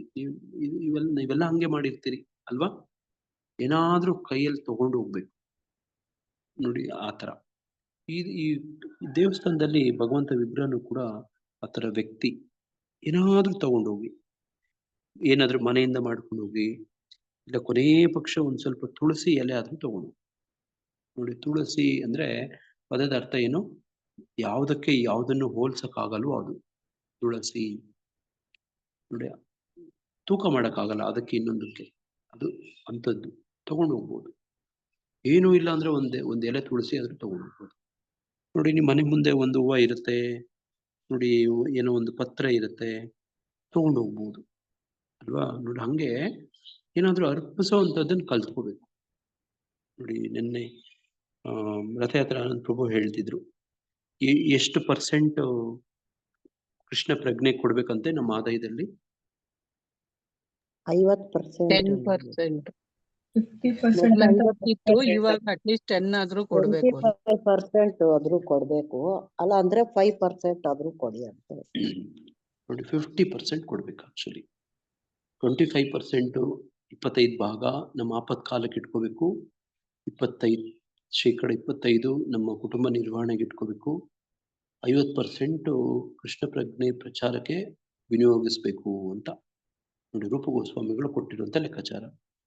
ನೋಡಿ ಹಂಗೆ ಈ ಕಾಲದಲ್ಲಿ 50% ಕೊಟ್ಟು ಇನ್ನು 25% ಇಟ್ಕೊಂಡು ಹಿಂಗೆ ಸಂಸಾರ ಮಾಡೋರು. ನೋಡಿ ಹೀಗೆಲ್ಲ ಮಾಡಿದಾಗ ಏನಾಗತ್ತೆ, ಅವರು ಬಹಳ ಸರಳವಾಗಿ ಬದುಕೋಕೆ ಅವ್ರಿಗೆ ಒತ್ತಾಯ ಆಗತ್ತೆ ಅವ್ರ ಮೇಲೆ. ನೋಡಿ ನಮ್ಮ ಇಡೀ ಕುಟುಂಬಸ್ಥರು ಎಲ್ಲರೂ ಪ್ರಚಾರದಲ್ಲಿ ತೊಡಗ್ತಾ ಅವರ ನಿರ್ವಹಣೆಗೆ ಎಲ್ಲಾನು ಬಳಸಿದ್ರೆ ಅದು ಹೆಚ್ಚು ಕಡಿಮೆ ಲೆಕ್ಕ ಹಂಗೆ ಬಂದ್ಬಿಡುತ್ತೆ. ನೋಡಿ ಇದೊಂಥರ ಆಡಿಟರ್ಗಳು ಟ್ಯಾಕ್ಸ್ ಸೇವ್ ಮಾಡಕ್ ಕೂಡ ಹೇಳ್ಕೊಟ್ಟಂಗೆ ಈ ಥರದ್ದು. ಬಟ್ ತೊಡಗಿಸ್ಬೇಕು, ಏನಾದ್ರೂ ಕೊಡ್ಬೇಕು. ನೋಡಿ ಕೃಷ್ಣನ್ ಪ್ರಚಾರಕ್ಕೆ ಅಂತೇಳಿ ನಿಮ್ದೇ ಆದಂತ ರೀತಿಗಳಲ್ಲಿ ಮಾಡ್ಬೋದು. ನೋಡಿ ನಿಮ್ಮ ಅನುಕೂಲ ಯಾರ್ಯಾರು ಹೆಂಗೆ ನೋಡಿ, ಅದು ಯಜ್ಞನೇ, ಅದು ಕೂಡ ಯಜ್ಞನೇ, ಸ್ಯಾಕ್ರಿಫೈಸ್. ನಿಮ್ದು ಅಂತ ಏನೋ ಒಂದಿರುತ್ತೆ ನೋಡಿ, ಅದನ್ನ ಅರ್ಪಣೆ ಮಾಡೋದು. ನೋಡಿ ಬೆಂಕಿ ಹಚ್ಚಿ ಹೋಮ ಮಾಡಿದ್ರೇನೆ ಯಜ್ಞ ಅಂತ ಅನ್ಕೋಬಾರ್ದು. ನೋಡಿ ನಿಮ್ಗೇನೋ ಒಂದು ಸಂಬಳ ಬಂತ, ನಿಮ್ಗೇನೋ ಒಂದು ಆದಾಯ ಇದೆಯಾ, ಅಥವಾ ನಿಮ್ ಸಮಯ ಇದೆಯಾ, ಹೆಂಗೆ ಅದನ್ನ ಅರ್ಪಿಸ್ಬೋದು ಅನ್ನೋದು ಪ್ರಶ್ನೆ, ಅದು ಯಜ್ಞ. ನೋಡಿ ಈ ಥರದ್ದು ನಿಮ್ಮ ಹಂತದಲ್ಲೇ ನೀವು ಚಿಂತಿಸ್ಬೋದು, ಬೇಕಾದ್ರೆ ಚರ್ಚಿಸ್ಬೋದು. ನೋಡಿ ನನಗೆ ಇಷ್ಟು ಸಮಯ ಇರುತ್ತೆ, ನಾನು ಏನ್ ಮಾಡ್ಬೋದು. ನೋಡಿ ನಮ್ಗೆ ಯಾರಾದ್ರೂ ಫೋನ್ ಕಾಲ್ಗಳು ಮಾಡಿ ನೋಡಿ ಇದಕ್ಕೆ ಆನ್ಲೈನ್ ಕ್ಲಾಸಿಗೆ ಸೇರ್ಕೊಳ್ಳಿ ಅಂತ ಹೇಳಿ ಕೆಲವರೆಲ್ಲ ನಮಗೆ ಹೆಲ್ಪ್ ಮಾಡ್ಬೋದು. ನೋಡಿ ನಮ್ಮ ಗ್ರೂಪಲ್ಲಿ ಎಷ್ಟು ಜನ ಇದ್ದಾರೆ, ಸಾವಿರಾರು ಜನ ಇದ್ದಾರೆ. ಭಕ್ತವತ್ಸಲ ಗ್ರೂಪಲ್ಲಿ 1000 ಚಿಲ್ಡ್ರೆ ಜನ ಇದ್ದಾರೆ. ಎಷ್ಟು ಜನ ಸೇರ್ತಾರೆ ಕ್ಲಾಸ್ಗೆ? 70 ಜನ ಸೇರಿದ್ದಾರೆ ಅಲ್ವಾ? ನೋಡಿ ಬಾಕಿಯವ್ರನ್ನೆಲ್ಲನೂ ಫೋನ್ ಕಾಲ್ ಮಾಡಿ ಕರೆಯುವಂತ ಪ್ರಯತ್ನ ಮಾಡ್ಬೋದು. ನೋಡಿ ಅವ್ರನ್ನ ಕಾಂಟ್ಯಾಕ್ಟ್ ಇಟ್ಟು ಕನೆಕ್ಷನ್ ಅಲ್ಲಿ ನೋಡಿ ಈ ಥರದ್ದೆಲ್ಲ ಮಾಡ್ಬೋದು. ನೋಡಿ ಇಲ್ಲಿ ಇರುವಂಥವ್ರು ಎಷ್ಟೋ ಜನ ನಮ್ಮ ಪರಿಚಯ ಇಲ್ಲ ಅಲ್ವಾ? ನೀವು ಯಾರಾದ್ರೂ ನೋಡಿ ಈ ಥರದ ಸೇವೆ ಮಾಡ್ಬೋದು. ನೋಡಿ ಅವ್ರನ್ನೆಲ್ಲನೂ ಪರಿಚಯ ಇಟ್ಕೊಳ್ಳೋದು, ಅವ್ರನ್ನೆಲ್ಲನೂ ಹೇಗಿತ್ತು ಕ್ಲಾಸ್ ಅಂತ ಕೇಳೋದು, ಮತ್ತೆ ಕ್ಲಾಸಿಗೆ ಬರ್ದಿದ್ದವ್ರನ್ನ ಗುರುತಿಸಿ ಇವತ್ತು ಯಾಕೆ ಬಂದಿಲ್ಲ ಅಂತ ಕೇಳೋದು, ನೀವು ಏನಾದ್ರು ಸಮಸ್ಯೆ ಇದೆಯಾ ಬರ್ದೇ ಇರಕ್ಕೆ ಅಂತ ಕೇಳ್ಬೋದು. ನೋಡಿ ಈ ಲೀಸ್ಟ್ ಅಲ್ಲಿ ನಂಬರ್ಗಳಿದಾವೆ ನೋಡಿ. ಇಲ್ಲಿ ನೋಡಿದ್ರೆ ನಿಮ್ಗೆ ಗ್ರೂಪ್ ಅಲ್ಲಿ ಇರೋ ಮೆಂಬರ್ಸ್ಗಳು ಇವರೆಲ್ಲ ಇದ್ದಾರೆ, ಸಾವಿರಾರು ಸಂಖ್ಯೆಯಲ್ಲಿ ಇದ್ದಾರೆ. ಎಷ್ಟು 1500 ಎಷ್ಟು ಚಿಲ್ಡ್ರೆ ಇದ್ದಾರೆ ನೋಡಿ. ಇಲ್ಲಿ ಕಾಣ್ತಿದ್ಯಾ ನೋಡಿ, ದೊಡ್ಡ ಲೀಸ್ಟ್ ಇದೆ ಇಲ್ಲಿ. ನೋಡಿ ಇವರೆಲ್ಲರೂ ಬರ್ತಾರ? ಇಲ್ಲ ಪ್ರಭು, ಬರೋದಿಲ್ಲ. ನೋಡಿ ಇಷ್ಟು ಜನ ಇದ್ದಾರೆ ಇಲ್ಲಿ, ದೊಡ್ಡ ಲಿಸ್ಟ್ ಇದು, ಯಾರು ಬರೋದಿಲ್ಲ ಅಲ್ವಾ? ಇಂಥವ್ರನ್ನೇನಾದ್ರೂ ಕರಿಬೋದಾ ಅಂತ ನೋಡ್ಬೇಕಿದ್ರೆ ನೋಡಿ. ಈ ಥರದವರು ನೋಡಿ ಇನ್ವೈಟ್ ಮಾಡ್ಬೋದು ನಾವು ಬೇಕಿದ್ರೆ. ನೋಡಿ ಹಂಗೆ ಹೆಲ್ಪ್ ಮಾಡಿ. ನೋಡಿ ಇದೆಲ್ಲಾನು ಯಜ್ಞ, ನಿಮ್ ಸಮಯ ಕೊಡೋದು ಇದೆಲ್ಲಾನು ಸೇವೆ ಆಗತ್ತೆ ನೋಡಿ. ಹಿಂಗೆ ನೋಡಿ ದೇವರನ್ನು ಪೂಜೆ ಮಾಡುವುದಕ್ಕಷ್ಟೇ ದೇವಸ್ಥಾನಕ್ಕೆ ಹೋಗಿ ಪ್ರಯೋಜನವಿಲ್ಲ ಎಂದು ಎಲ್ಲರೂ ಯೋಚಿಸುತ್ತಾರೆ. ಆದರೆ ಧರ್ಮ ಗ್ರಂಥಗಳ ಆದೇಶಗಳು ಆರ್ಥಿಕ ಲಾಭಗಳಿಗಾಗಿ ಪೂಜೆ ಮಾಡಬೇಕು ಎಂದು ಹೇಳಲಿಲ್ಲ. ದೇವರಿಗೆ ಗೌರವವನ್ನು ಅರ್ಪಿಸುವುದಕ್ಕಾಗಿಯೇ ದೇವಸ್ಥಾನಕ್ಕೆ ಹೋಗಬೇಕು.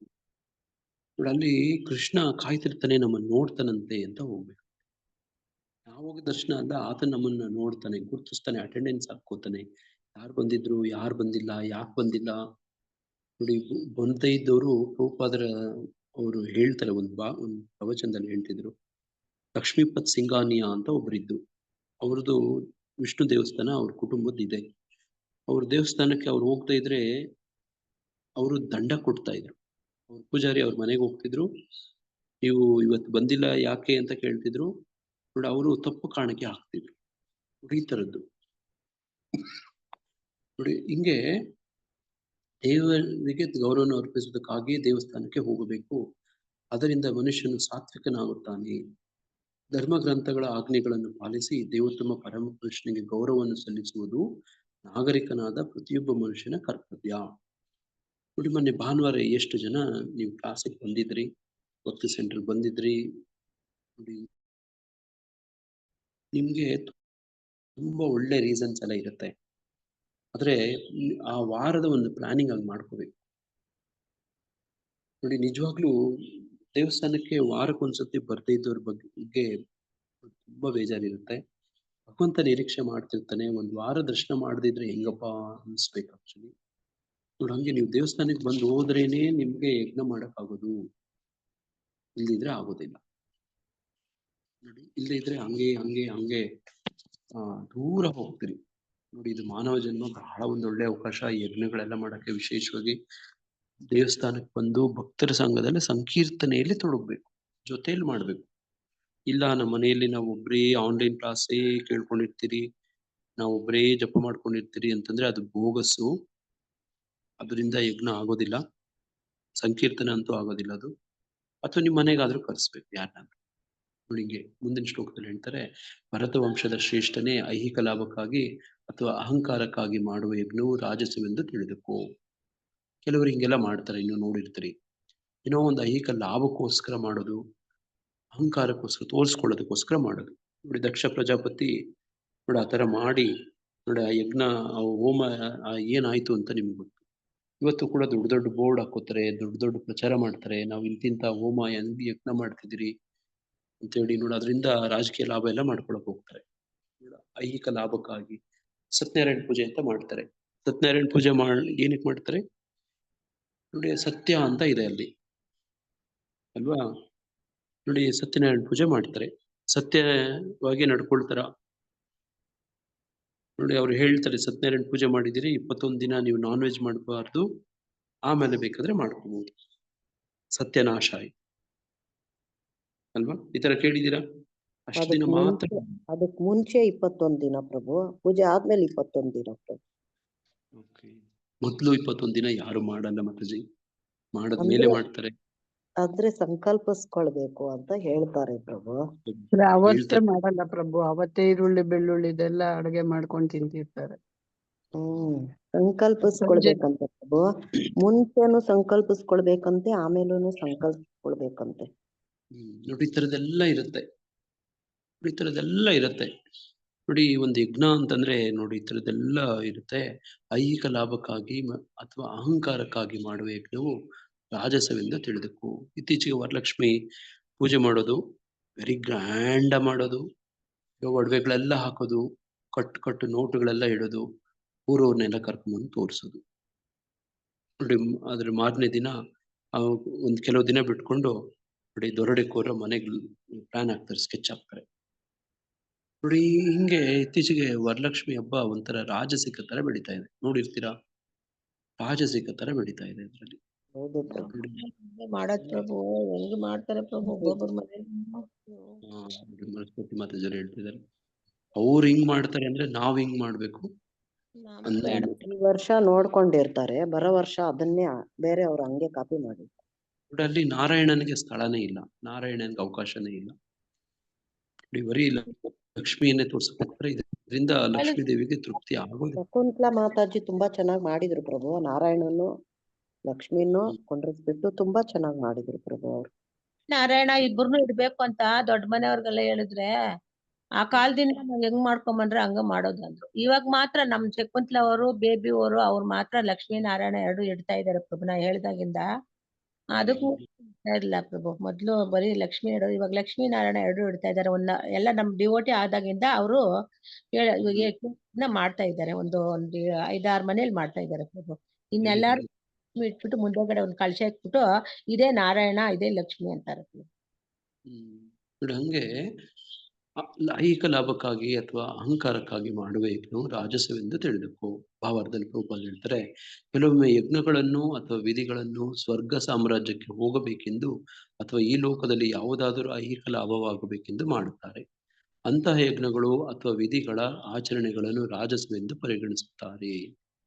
ಮುಂದಿನ ಶ್ಲೋಕದಲ್ಲಿ ಹೇಳ್ತಾರೆ, ಧರ್ಮಗ್ರಂಥಗಳ ಆದೇಶಗಳನ್ನು ಲಕ್ಷ್ಯ ಮಾಡದೆ, ಪ್ರಸಾದವನ್ನು ಹಂಚದೆ, ವೇದ ಮಂತ್ರಗಳನ್ನೂ ಹೇಳದೆ, ಪುರೋಹಿತರಿಗೆ ಸಂಭಾವನೆ ಇಲ್ಲದೆ ಮತ್ತು ಶ್ರದ್ಧೆ ಇಲ್ಲದೆ ಮಾಡುವ ಯಜ್ಞವನ್ನು ತಾಮಸ ಗುಣದ್ದು ಎಂದು ಪರಿಗಣಿಸಲಾಗುತ್ತದೆ.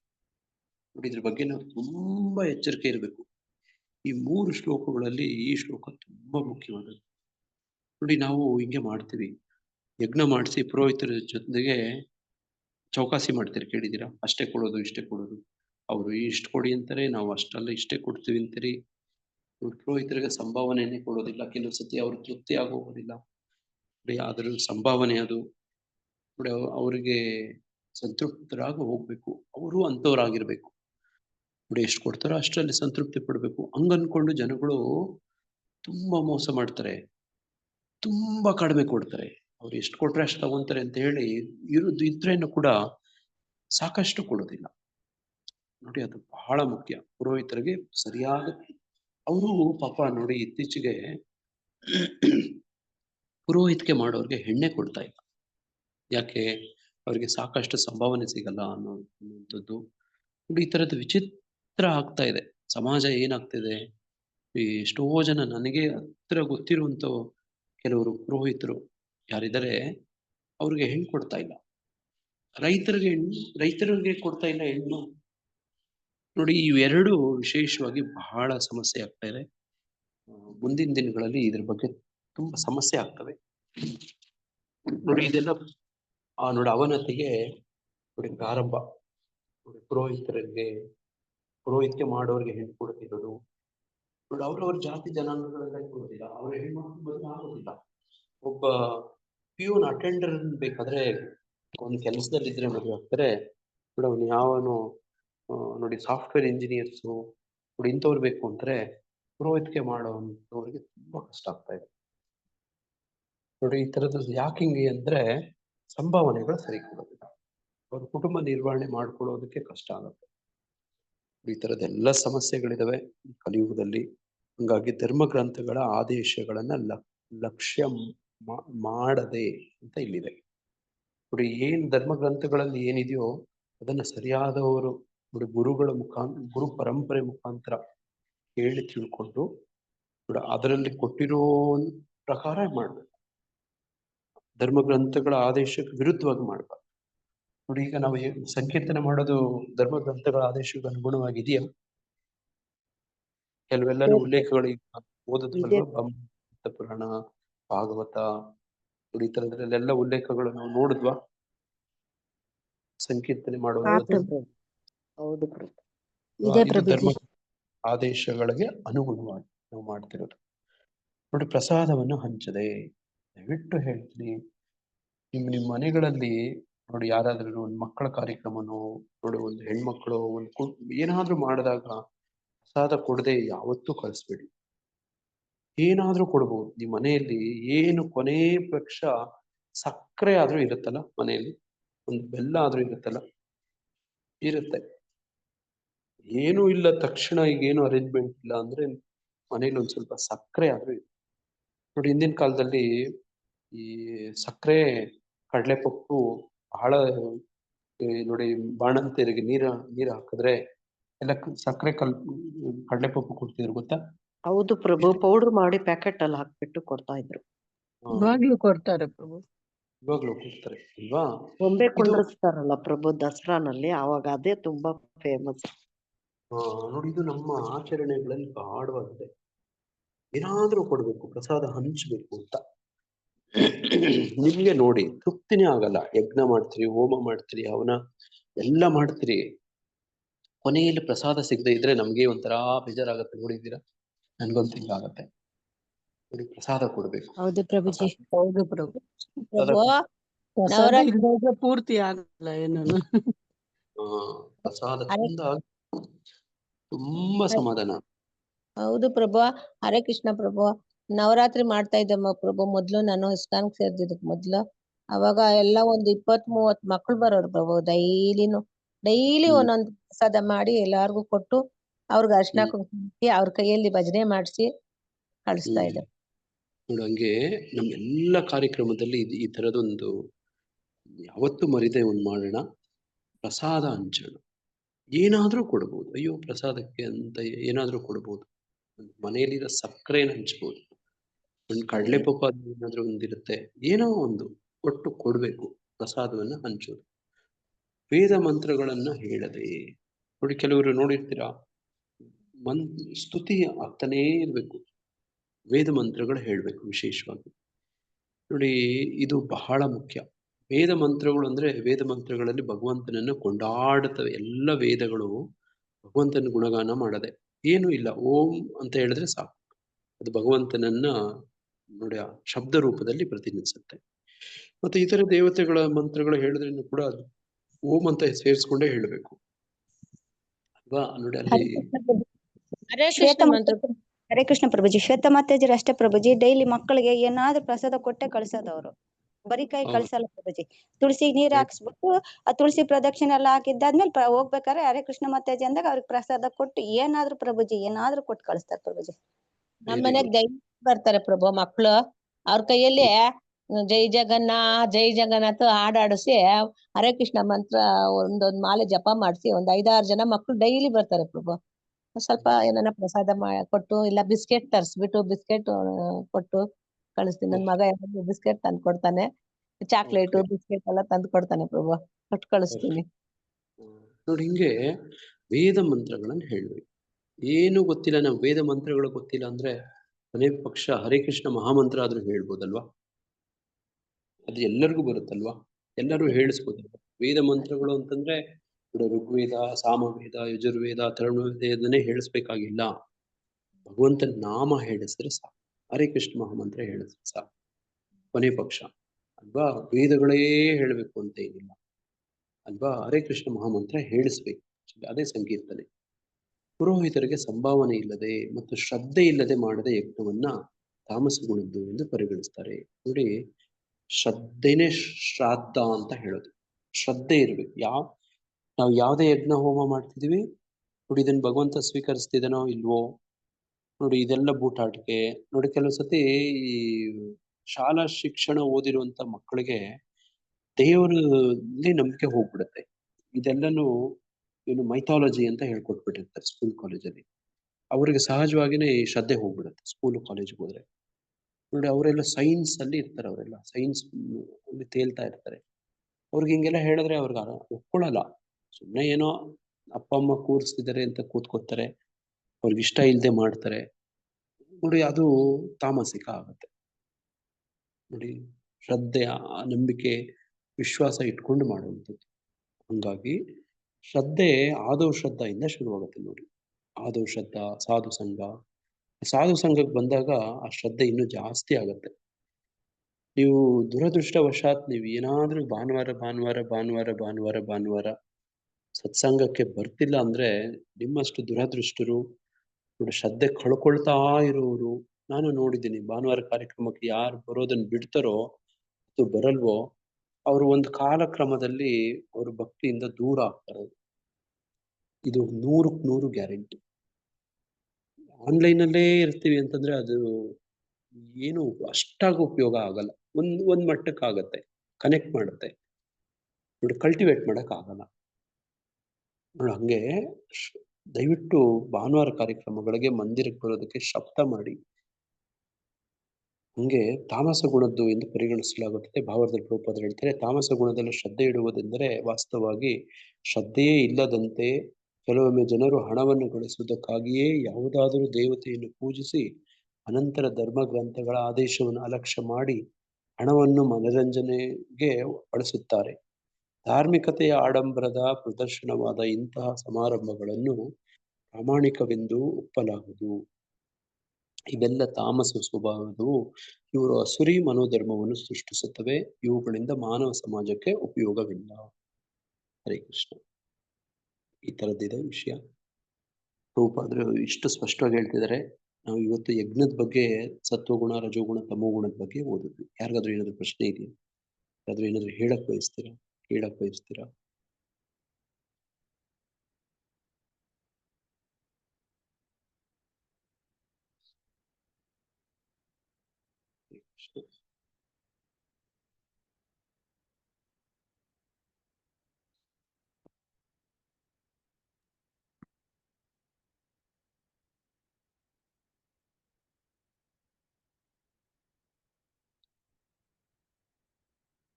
ಹರೇ ಕೃಷ್ಣ.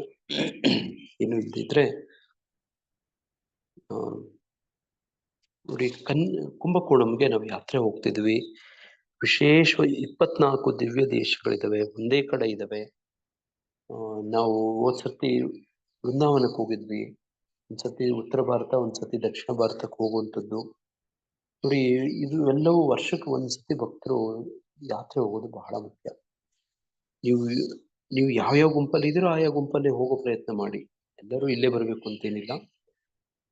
ನೋಡಿ ಯಾರು ವಿಶೇಷವಾಗಿ ಭಕ್ತವತ್ಸಲ ಗ್ರೂಪ್ ಅಲ್ಲಿ ಇದ್ದಾರೆ ನೋಡಿ, ನಾಯಕನಹಟ್ಟಿ, ಚಳ್ಳಕೆರೆ, ನೋಡಿ ಈ ತರದ್ದು ಭಕ್ತಿ ಸೆಂಟರ್ಗಳಿಗೆ ಕನೆಕ್ಟ್ ಆಗಿದ್ದಾರೆ.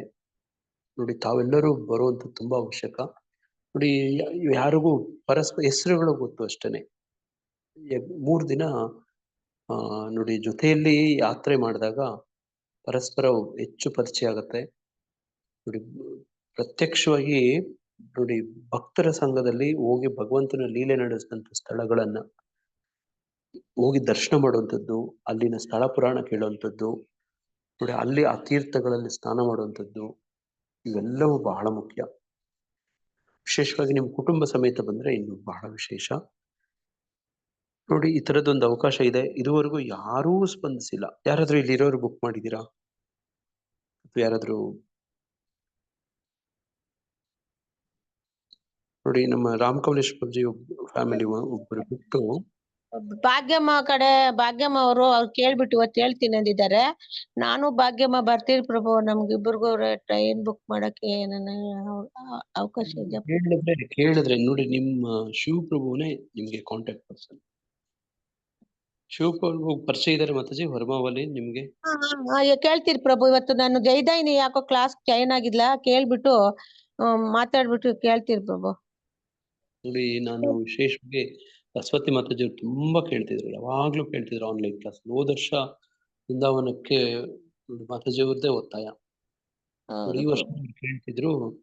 ನೋಡಿ ಈಗ ನಾವು ಅರೇಂಜ್ ಮಾಡಿದೀವಿ, ರೆಸ್ಪಾನ್ಸೇ ಇಲ್ಲ ಪ್ರಭು. ಇಲ್ಲ ಪ್ರಭು, ನಾನು ನೆನ್ನೆನೆ ನೋಡಿದ್ದು.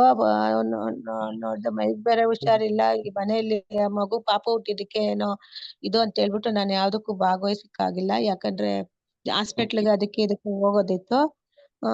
ಅದಕ್ಕೆ ನೆನ್ನೆಗೆ ಮುಗೀತು ಅಂತ ಹೇಳ್ಬಿಟ್ಟು ಇವತ್ತು ನಾನು ಎಲ್ಲದಕ್ಕೂ ಇದಾಗಿದ್ದೀನಿ. ದೇವಸ್ಥಾನಕ್ಕೂ ಅದಕ್ಕೋಸ್ಕರನೇ ನಾನು ಬಂದಿಲ್ಲ ಪ್ರಭು. ನನಗ್ ತುಂಬಾ ಬೇಜಾರಾಯ್ತು. ನಾನು ಎಲ್ಲಾರ್ನು ಕೇಳ್ಕೊಳ್ತೀನಿ ಪ್ರಭು, ನನ್ ಕರ್ಕೊಂಡ್ ಹೋಗ್ರಿ, ನನ್ ಜೊತೆಗಿಲ್ಲ ಬರ್ರಿ, ನನ್ ಜೊತೆಗ್ ಬರ್ರಿ ಅಂತ ಬೇಡ್ಕೊಳ್ತೀನಿ ಪ್ರಭು. ಇನ್ನೇನಿಲ್ಲ, ಹೋಗಕ್ಕೆ ಬರಕ್ಕೇನೆ ಒಂದು 150 ಆಗುತ್ತೆ ಪ್ರಭು ಆಟೋದಕ್ಕೆ. ಏನೋ ಒಂದ್ 3 ಜನ ಸೇರ್ಕೊಂಡ್ರೆ ಒಂದ್ 50 ರೂಪಾಯಿ ಹಾಕೊಂಡು ಹೋಗ್ಬೋದು ಅಂತ ಒಂದು ಆಸೆ ಕೇಳ್ಕೊಳ್ತೀನಿ ಪ್ರಭು. ನೋಡಿದ್ರೆ ಎಲ್ಲ ಬಿಟ್ಬಿಟ್ಟು ಹೋಗ್ಬಿಡ್ತಾರೆ ಪ್ರಭು. ನೀವು ರಿಂಗ್ ರೋಡ್ಗೆ ಬಂದ್ರೆ ಸಾಕು, ನಮ್ ರಾಮ್ ಕಮಲೇಶ್ ಬಾಬುಜಿ ಅವ್ರು ನಿಮ್ಗೆ ಪಿಕ್ಕೊಂಡು ಅದೇ ಪ್ರಭು. ಇವಾಗ ಅವರು ನನ್ಗೆ ಒಂದ್ ಹೆಲ್ಪ್ ಮಾಡ್ತಾ ಇದಾರೆ ಪ್ರಭು. ನೆನ್ನೆನು ಕೇಳಿದ್ರು ಪ್ರಭು, ನಾನ್ ಬರ್ಬಾರ್ದು, ಸ್ನಾನ ಮಾಡಿಸ್ತಾ ಇರ್ಬೇಕು ಮಗುಗೆ, ಸ್ನಾನ ಆದ್ಮೇಲೆ ಅರ್ಥ ಆಯ್ತು ಮಾತಾಜಿ. ನೀವು ನಿಮ್ಮ ಹಿನ್ನೆಲೆ ಪರಿಸ್ಥಿತಿ ಎಲ್ಲ ಅರ್ಥ ಆಯ್ತು. ನಾನು ಭಕ್ತರಲ್ಲಿ ಕೇಳ್ಕೊಡ್ತಿದ್ದೀನಿ, ನಾವು ಇದೆಲ್ಲ ವ್ಯವಸ್ಥೆ ಮಾಡ್ತೀವಿ, ನೀವು ಇದ್ರ ಲಾಭ ಪಡ್ಕೊಳ್ಳುವಂಥದ್ದು ನಿಮ್ಗೆ ಸೇರಿರೋದು. ಯಾರು ಹೆಂಗೆ ನಾನು ಅವತ್ತೇ ಹೇಳಿದ್ದೀನಿ ಪ್ರಭು ನಿಮ್ಮ ಹತ್ರ, ನಾನು ಇನ್ನು ಬಿಡಲ್ಲ, ನಾನು ಬರ್ತೀನಿ ಅಂತ. ಓಕೆ ಮಾತಾಜಿ, ಹರೇ ಕೃಷ್ಣ. ನೋಡಿ ಈಗ 62 ಸೀಟ್ ಇತ್ತು, ಈಗ ಸೀಟ್ ಎಲ್ಲ ಖಾಲಿ ಆಯ್ತು ಬೆಂಗಳೂರಿಂದ. ಈಗ ಯಾರಾದ್ರೂ ಬುಕ್ ಮಾಡ್ಬೇಕಾಗಿರೋರು ಕೆಂಗೇರಿಯಿಂದ ಮಾಡ್ಬೇಕಾಗತ್ತೆ. 88 ಸೀಟ್ ಇದಾವೆ. ನೋಡಿ ನಿನ್ನೆ 62 ಸೀಟ್ ಒಂದೇ ದಿನ ಖಾಲಿ ಆಯ್ತು. ನೋಡಿ ಇವತ್ತಿನ ಮೈಸೂರಿಂದ 82 ಸೀಟ್ ಇದಾವೆ. ಮೈಸೂರಿಂದ ಕೆಂಗೇರಿವರೆಗೂ 82 ಸೀಟೇ ಅದಿರುತ್ತೆ. ಕೆಂಗೇರಿಯಿಂದ ಮಾಡಿದ್ರೆ ನಿಮಗೆ 350 ರೂಪಾಯಿ ಆಗುತ್ತೆ. ಬೆಂಗಳೂರಿಂದ ಮಾಡಿದ್ರೆ 320 ರೂಪಾಯಿ ಆಗ್ತಿತ್ತು. ನೋಡಿ ಈ ತರ ಆಗತ್ತೆ. ಮುಂದೆ ಹೋಗ್ತಾ ಹೋಗ್ತಾ ಕಾಸ್ಟ್ಲಿ ಆಗತ್ತೆ, ಮತ್ತೆ ಲಿಮಿಟೆಡ್ ಸೀಟ್ ಆಗತ್ತೆ. 62 ಸೀಟ್ ಬೆಂಗಳೂರು ಸೀಟ್ ಖಾಲಿ ಆಯ್ತು. 320 ಎಲ್ಲ ಬುಕ್ ಆಗೋಗ್ಬಿಟ್ರ ಪ್ರಭು? ಎಲ್ಲ ಬುಕ್ ಅಂತ ಇಲ್ಲ, ಯಾರು ಬೇಕೋ ಮಾಡ್ಕೋಬಹುದು. ನಿಮ್ಗೇನಾದ್ರೂ ಸಹಾಯ ನೀವೇ ಮಾಡ್ಕೋಬೇಕು. ನಿಮ್ಗೇನಾದ್ರೂ ಸಹಾಯ ಬೇಕಿದ್ರೆ ನಮ್ಮನ್ನ ಕೇಳ್ಬಹುದು, ನಾವು ಮಾಡಲ್ಲ ಅಂತ ಹೇಳಲ್ಲ. ನಿಮ್ಗೆ ಟಿಕೆಟ್ ಬುಕ್ ಮಾಡ್ಕೊಡೋ ವ್ಯವಸ್ಥೆ ಮಾಡ್ತೀವಿ, ಬಟ್ ಅದಕ್ಕೆ ನೀವು ಮುಂದೆ ಬರ್ಬೇಕು ಅಷ್ಟೇ, ನಾವು ಒತ್ತಾಯ ಮಾಡಲ್ಲ. ಸರಿ ಪ್ರಭು, ಶಿವನ್ ಕೇಳ್ಬಿಟ್ಟು ನಾ ಹೇಳ್ತೀನಿ ಪ್ರಭು. ನೋಡಿ ನಿನ್ನೆ ಮಾಡಿದ್ರೆ 320 ಇತ್ತು, ಇವತ್ ಮಾಡಕ್ ಹೋದ್ರೆ ನಿಮ್ಗೆ 350 ಆಗುತ್ತೆ. ಇರ್ಲಿ ಪ್ರಭು, ಪರವಾಗಿಲ್ಲ, ನಮ್ದು ತಪ್ಪು. ಮಾಡಿಸಿ. ಸದಾನಂದ ಕೇಶವ ಪ್ರಭುಜಿ ಇವರೆಲ್ಲ ಬರ್ತಿದ್ದಾರೆ. ಕುಂಭಕೋಣಂ ಹಾಲ್ಟ್ ಮಾಡ್ಬೇಕಾ ಪ್ರಭು? ಹೌದೌದು. ಇಲ್ಲಿಂದ ಕುಂಭಕೋಣಂ ಹೇಗಾನ ಮಾಡಿ ಕುಂಭಕೋಣಂ ಬಂದು ನಿಮ್ಗೆ ರೀಚ್ ಆಗ್ಬೇಕು. ಅಲ್ಲಿ ಬಸ್ ಮಾಡ್ತೀರಾ ಪ್ರಭು? ಹೌದು ಹೌದು ಹೌದು. ಅಲ್ಲಿಂದ ಬಸ್ ಇರುತ್ತೆ, ಹೌದು. ಉಳ್ಕೊಳ್ಳೋ ವ್ಯವಸ್ಥೆ ಇರುತ್ತೆ. ಉಳ್ಕೊಳ್ಳೋದು 2 ರಾತ್ರಿನಾ ಪ್ರಭು? 2 ರಾತ್ರಿ ಉಳ್ಕೊಳ್ಳೋದು. ಓಕೆ ಪ್ರಭು, ಹೇಳ್ತೀನಿ ಟ್ರೈನ್ ಹೇಳಿ. ಪ್ರಯಾಣ. ಓಕೆ ಗುರುವಾರ ಪ್ರಭು. ರಾತ್ರಿ ಟ್ರೈನ್ ಪ್ರಯಾಣ, ಭಾನುವಾರ ರಾತ್ರಿ ಟ್ರೈನ್ ಪ್ರಯಾಣ, ಶುಕ್ರವಾರ ಶನಿವಾರ ರಾತ್ರಿ ಉಳ್ಕೊಳ್ಳೋದು. ಹೋಗೋದು ಬರೋದು 2 ಬುಕ್ ಮಾಡ್ಬೇಕಾಗಾದ್ರೆ. ಇನ್ನು ಬರೋದು ರಿಟರ್ನ್ ಇನ್ನೂ ಶುರು ಆಗಿಲ್ಲ, ಹ್ಮ್ ಸ್ಟಾರ್ಟ್ ಆಗಿಲ್ಲ. ಅದು ವಿಂಡೋ ಓಪನ್ ಆಗಿಲ್ಲ, ಬುಕಿಂಗ್ ಶುರು ಆಗಿಲ್ಲ. ಇದು ಆಗಿದೆ, ಒಂದೇ ದಿನಕ್ಕೆ ಖಾಲಿ ಆಗಿದೆ. ಓಕೆ ಪ್ರಭು, ಹೇಳ್ತೀನಿ. 23ನೇ ತಾರೀಕಿಗೆ ಬುಕ್ ಮಾಡಬೇಕು, ಸಾಯಂಕಾಲ 7 ಗಂಟೆ ಟ್ರೈನ್. ಓಕೆ. ಹರೇ ಕೃಷ್ಣ. ಯಾರಿಗಾದ್ರೂ ಇದ್ರ ಬಗ್ಗೆ ಏನಾದ್ರು ಪ್ರಶ್ನೆ ಇದ್ರೆ ನಾನು ನಿಮ್ಮಲ್ಲಿ ಇಷ್ಟೇ ಕೇಳ್ಕೊಬಲ್ಲೆ, ಬನ್ನಿ ಅಂತ ಆಹ್ವಾನ ಕೊಡಬಲ್ಲೆ, ಒತ್ತಾಯ ಮಾಡಕ್ಕಾಗಲ್ಲ. ನಾನು ಯಾರನ್ನೂ ಕೇಳೋದು ಇಲ್ಲ. ತಾವೆಲ್ಲರೂ ಬಂದ್ರೆ ತುಂಬಾ ಸಂತೋಷ. ಭಕ್ತರ ಜೊತೆ ಹೋಗಿ ಯಾತ್ರೆ ಮಾಡೋದು ನೋಡಿ, ನನಗೂ ಯಾತ್ರೆ ಯಾತ್ರೆಗೆ ಬರದೇ ಇರೋಷ್ಟು ಕಾರಣಗಳಿದಾವೆ. ನಾನು ಆಕ್ಚುಲಿ ಯಾತ್ರೆಗೆ ಬರಕ್ಕಾಗಲ್ಲ ಅನ್ನೋಷ್ಟು ಕಾರಣ ಇದೆ. ಯಾತ್ರೆನೇ ಮಾಡಬಾರ್ದು ಇರುವಂತದ್ದು ಕಾರಣಗಳಿದಾವೆ. ಆದ್ರೂ ಆಯೋಜಿಸಿ ಮಾಡಕ್ ಪ್ರಯತ್ನ ಪಡ್ತಿದ್ದೀನಿ. ಯಾಕೆ ಅಂತಂದ್ರೆ ನೋಡಿ, ಒಂದು ಗುಂಪು, ಒಂದು ಸರ್ಕಲ್ ನೋಡಿ, ಈ ತರದ್ದು ಅಂತಂದ್ರೆ ನೋಡಿ, ವರ್ಷಕ್ಕೆ ನಿಯಮಿತವಾಗಿ ಕಾರ್ತಿಕದಲ್ಲಿ ವಿಶೇಷವಾಗಿ ಯಾತ್ರೆ ಹೋಗಿ ಬರೋದು, ವ್ಯವಸ್ಥೆ ಮಾಡೋದು ಒಂದು ಜವಾಬ್ದಾರಿ ಅಂತ. ಜವಾಬ್ದಾರಿ ತುಂಬಾ ನನಗೆ ಸವಾಲುಗಳಿದಾವೆ, ಬರಕ್ ಆಗದೆ ಇರೋಷ್ಟು ಇದಾವೆ. ಆದ್ರೂ ಕೂಡ ನಾನು ರಿಸ್ಕ್ ತಗೊಳ್ತಿದ್ದೀನಿ. ಇದು ಜವಾಬ್ದಾರಿ ಅಂತ ಮಾಡ್ತಿದ್ದೀನಿ.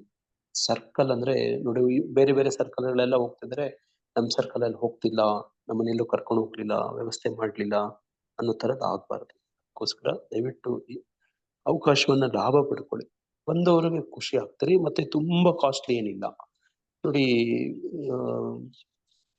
ಜಯಮತಿ ಮಾತಾಜಿಯವರೇ, ನೀವು ನವದ್ವೀಪ್ ಹೋಗ್ತಿದ್ರಲ್ವಾ? ಎಷ್ಟು ಮಾತಾಜಿ ಫೀಸು, ಯಾತ್ರಾ ಚಾರ್ಜ್? 20,000 ಪ್ರಭು. 20,000 ಆಗುತ್ತೆ ನೋಡಿ. ಇಷ್ಟು ಕಾಸ್ಟ್ಲಿ ಆಗತ್ತೆ ಅಂತಾನೆ ನಾವು ಮಾಡ್ಲಿಲ್ಲ. ಹೋದ್ ಸತಿ ವೃಂದಾವನಕ್ಕೆ ಹೋಗಿ ಬಂದ್ವಿ, 13,000 ಆಯ್ತು. ಈ ಸತಿ ದ್ವಾರಕಾಗ್ ಹೋಗೋಣ ಅಂತ ಭಕ್ತರು ಅಂತಿದ್ರು, ಲೆಕ್ಕಾಚಾರ ಮಾಡಿದ್ವಿ, ಅದೊಂದು 23,000 ಆಜುಬಾಜು ಆಗ್ತಾ ಇತ್ತು. ಅದು ಕುಟುಂಬದಲ್ಲಿ ಎಷ್ಟು ಜನ ಬರಕ್ಕಾಗತ್ತೆ? 25,000 ಆದ್ರೆ ಒಂದು ಕುಟುಂಬದಲ್ಲಿ ಒಬ್ರು ಬರೋಕ್ಕೂ ಕೂಡ ಕಷ್ಟ. ನೋಡೋದಕ್ಕೆ ಸ್ವಲ್ಪ ನೋಡ್ಕೊಂಡು ಬಡ್ಜೆಟ್ ಒಳಗಡೆ ಮಾಡುವಂಥದ್ದು ಅಂತ ಪ್ಲಾನ್ ಮಾಡ್ತೀವಿ. ಅದು ನಮ್ ಕಡೆ ಯಾತ್ರೆನೂ ಆಗ್ಬೇಕು, ಕಾರ್ತಿಕ ಮಾಸದಲ್ಲಿ ಭಕ್ತರೆಲ್ಲ ಸೇರಿದಂಗೂ ಆಗ್ಬೇಕು. ಅದು ಅಂದ್ರೆ within ಇವರು budget. 6 months ಮೊದ್ಲೇ ಹೇಳ್ಬಿಡ್ತಾರೆ ಪ್ರಭು. ಕೆಲವ್ರು ಕೊಡೋರು ಮಂತ್ಲಿ ಅವ್ರಿಗೆ ಎಷ್ಟೆಷ್ಟು ಆಗುತ್ತೋ ಅಷ್ಟೆಷ್ಟು ತಂದು ಕಟ್ತಾ ಇರ್ತಾರೆ. ಹೌದು ಮಾತಾಜಿ. ಒಂದೇ ಸಲ ನಾವು ಕಟ್ಟೋ ತರ ಇರಲ್ಲ. 20 ಅವ್ರಿಗೆ ಅನುಕೂಲ ಆದಾಗ ಒಂದು 5-6 ಸ್ಲಾಟ್ ಕೊಟ್ಟಿರ್ತಾರೆ, ಅವಾಗ ತಂದು ಕಟ್ತಾರೆ. ಹೌದು ಹೌದು, ಪ್ರಭು, ನಾವು ಹಾಗೆ ಮಾಡ್ಬೇಕು ಪ್ರಭು. ಒಂದ್ 6 ತಿಂಗಳಿಗೆ ಮುಂಚೆನೆ ಇದ್ ಮಾಡ್ಬಿಟ್ಟು ತಿಂಗಳಿಗೂ ಕೊಡಂಗ್ ಮಾಡ್ಕೋಬೇಕು. ಮತ್ತೆ ನಾವು ಹಂಗೆ 4 ತಿಂಗಳ ಹಿಂದೆ ಯೋಚನೆ ಮಾಡಿದ್ವಿ. ಏನಾದ್ರೂ ಕೂಡ 20-25,000 ಅಂದ್ರೆ ಕಷ್ಟ. ಹೌದು ನನಗೆ ಹೌದು, ಕಷ್ಟ, ಕಷ್ಟ. ನನಗೆ ಕಷ್ಟ. 25,000 ಅಂದ್ರೆ ಒಬ್ರಾದ್ರೆ ಪರವಾಗಿಲ್ಲ ಪ್ರಭು, ಫ್ಯಾಮಿಲಿಯಲ್ಲಿ 4 ಜನ ಬರ್ಬೇಕು ಅಂದ್ರೆ ಅಲ್ಲೇ 1 ಲಕ್ಷ ಹೋಗ್ಬಿಡುತ್ತೆ. ಲಕ್ಷ ರೂಪಾಯಿ ಆಗ್ಬಿಡುತ್ತೆ. ಲಕ್ಷ ರೂಪಾಯಿಗಳು. ಹೌದು ಪ್ರಭು, ಆಗಲ್ಲ, ಕಷ್ಟ ಇದೆ. ಅದಕ್ಕೋಸ್ಕರ ನೋಡಿ, ಅದಕ್ಕೆ ಯೋಚನೆ ಮಾಡಿ ಈ ತರ ಮಾಡಿದ್ದು. ನಾವು 12th ವಾಪಸ್ ಬರೋದು ಪ್ರಭು. ಬಂದ್ಮೇಲೆ ಇನ್ನೊಂದ್ ವೀಕ್ ಗ್ಯಾಪ್ ಇರುತ್ತೆ, ಮತ್ತೆ ಹೋದ್ರೆ ಬೈತಾರೆ, ಅದಕ್ಕೆ ಬರ್ತಾ ಇಲ್ಲ. ಆಸೆ ಏನೋ ಇದೆ. ನೋಡಿ, ಅದಕ್ಕೆ ಹೇಳಿದ್ದು, ಯಾವ್ಯಾವ ಗ್ರೂಪ್ ಅಲ್ಲಿ ಯಾರ್ಯಾರು ಯಾವ ದೇವಸ್ಥಾನಕ್ಕೆ ಕನೆಕ್ಟ್ ಆಗಿದ್ರೆ ಒಟ್ಟು ಕಾರ್ತಿಕದಲ್ಲಿ ಒಂದು ಯಾತ್ರೆ ಹೋಗಿ ಬನ್ನಿ. ಯಾರಾದ್ರೂ ಎಲ್ಲಾದ್ರೂ ಸರಿ, ಹೆಂಗಾದ್ರೂ ಕನೆಕ್ಟ್ ಆಗಿರೋರು, ನೀವು ಯಾವ ದೇವಸ್ಥಾನ, ಯಾವ ಸರ್ಕಲ್ ಎಲ್ಲಿ ಕನೆಕ್ಟ್ ಆಗಿದ್ರೆ ಅಲ್ಲಲ್ಲಿ ಆಗ್ಬೇಕು ಅಂತ. ಹಂಗೆ ದಯವಿಟ್ಟು ಇದನ್ನ ಉಪಯೋಗ ಪಡ್ಕೊಳ್ಳಿ. ಪ್ರಭು, ನೀವು ಲಾಸ್ಟ್ ಟೈಮ್ ಅದು ಮಾಯಾಪುರ್ದು ಪಾಸ್ ಮಾಡಿದ್ರಲ್ಲ, ಅದ್ರ ಲಿಂಕ್ಸ್ ಇದ್ರೆ ಸ್ವಲ್ಪ ಶೇರ್ ಮಾಡಿ ಪ್ರಭು. ಓಕೆ, ಮಾಡ್ತೀನಿ. ಮತ್ತೇನು ಪ್ರಶ್ನೆ ಇದ್ದಿದ್ರೆ ಯಾರಾದ್ರೂ ಹೊಸ ಭಕ್ತರು ವಿಶೇಷ ದಿನಗಳು ಈ ತರ ಇದಾವ? ವಿಶೇಷ ಯಾರು ಏನು ಹೇಳಿಲ್ಲ ಪ್ರಭುಜಿ. ಯಾರಾದ್ರೂ ಹೊಸ ಭಕ್ತರು ಪರಿಚಯ ಮಾಡ್ಕೊಡೋದಿದೆಯಾ ಮತ್ತೆ ಯಾರಾದ್ರೂ?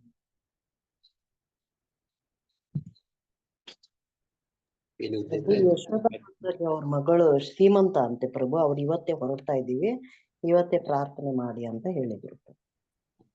ಮಾಡ್ತೀವಿ. ಮತ್ತೆ ಯಾರಾದ್ರೂ ಇದಾರ ಒಟ್ಟಿಗೆ ಎಲ್ಲ ಸೇರಿ ಹೇಳಕ್ಕೆ? ಮತ್ತೇನು ಇದ್ರೆ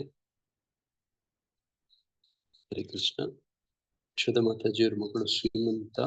ನಾವೆಲ್ಲರೂ 3 ಸತಿ ಹರೇ ಕೃಷ್ಣ ಮಹಾಮಂತ್ರ ಹೇಳ್ತಾ ಮಾತಾಜಿಯವರಿಗೆ ಶುಭವನ್ನ ನಾವು ಕೋರೋಣ.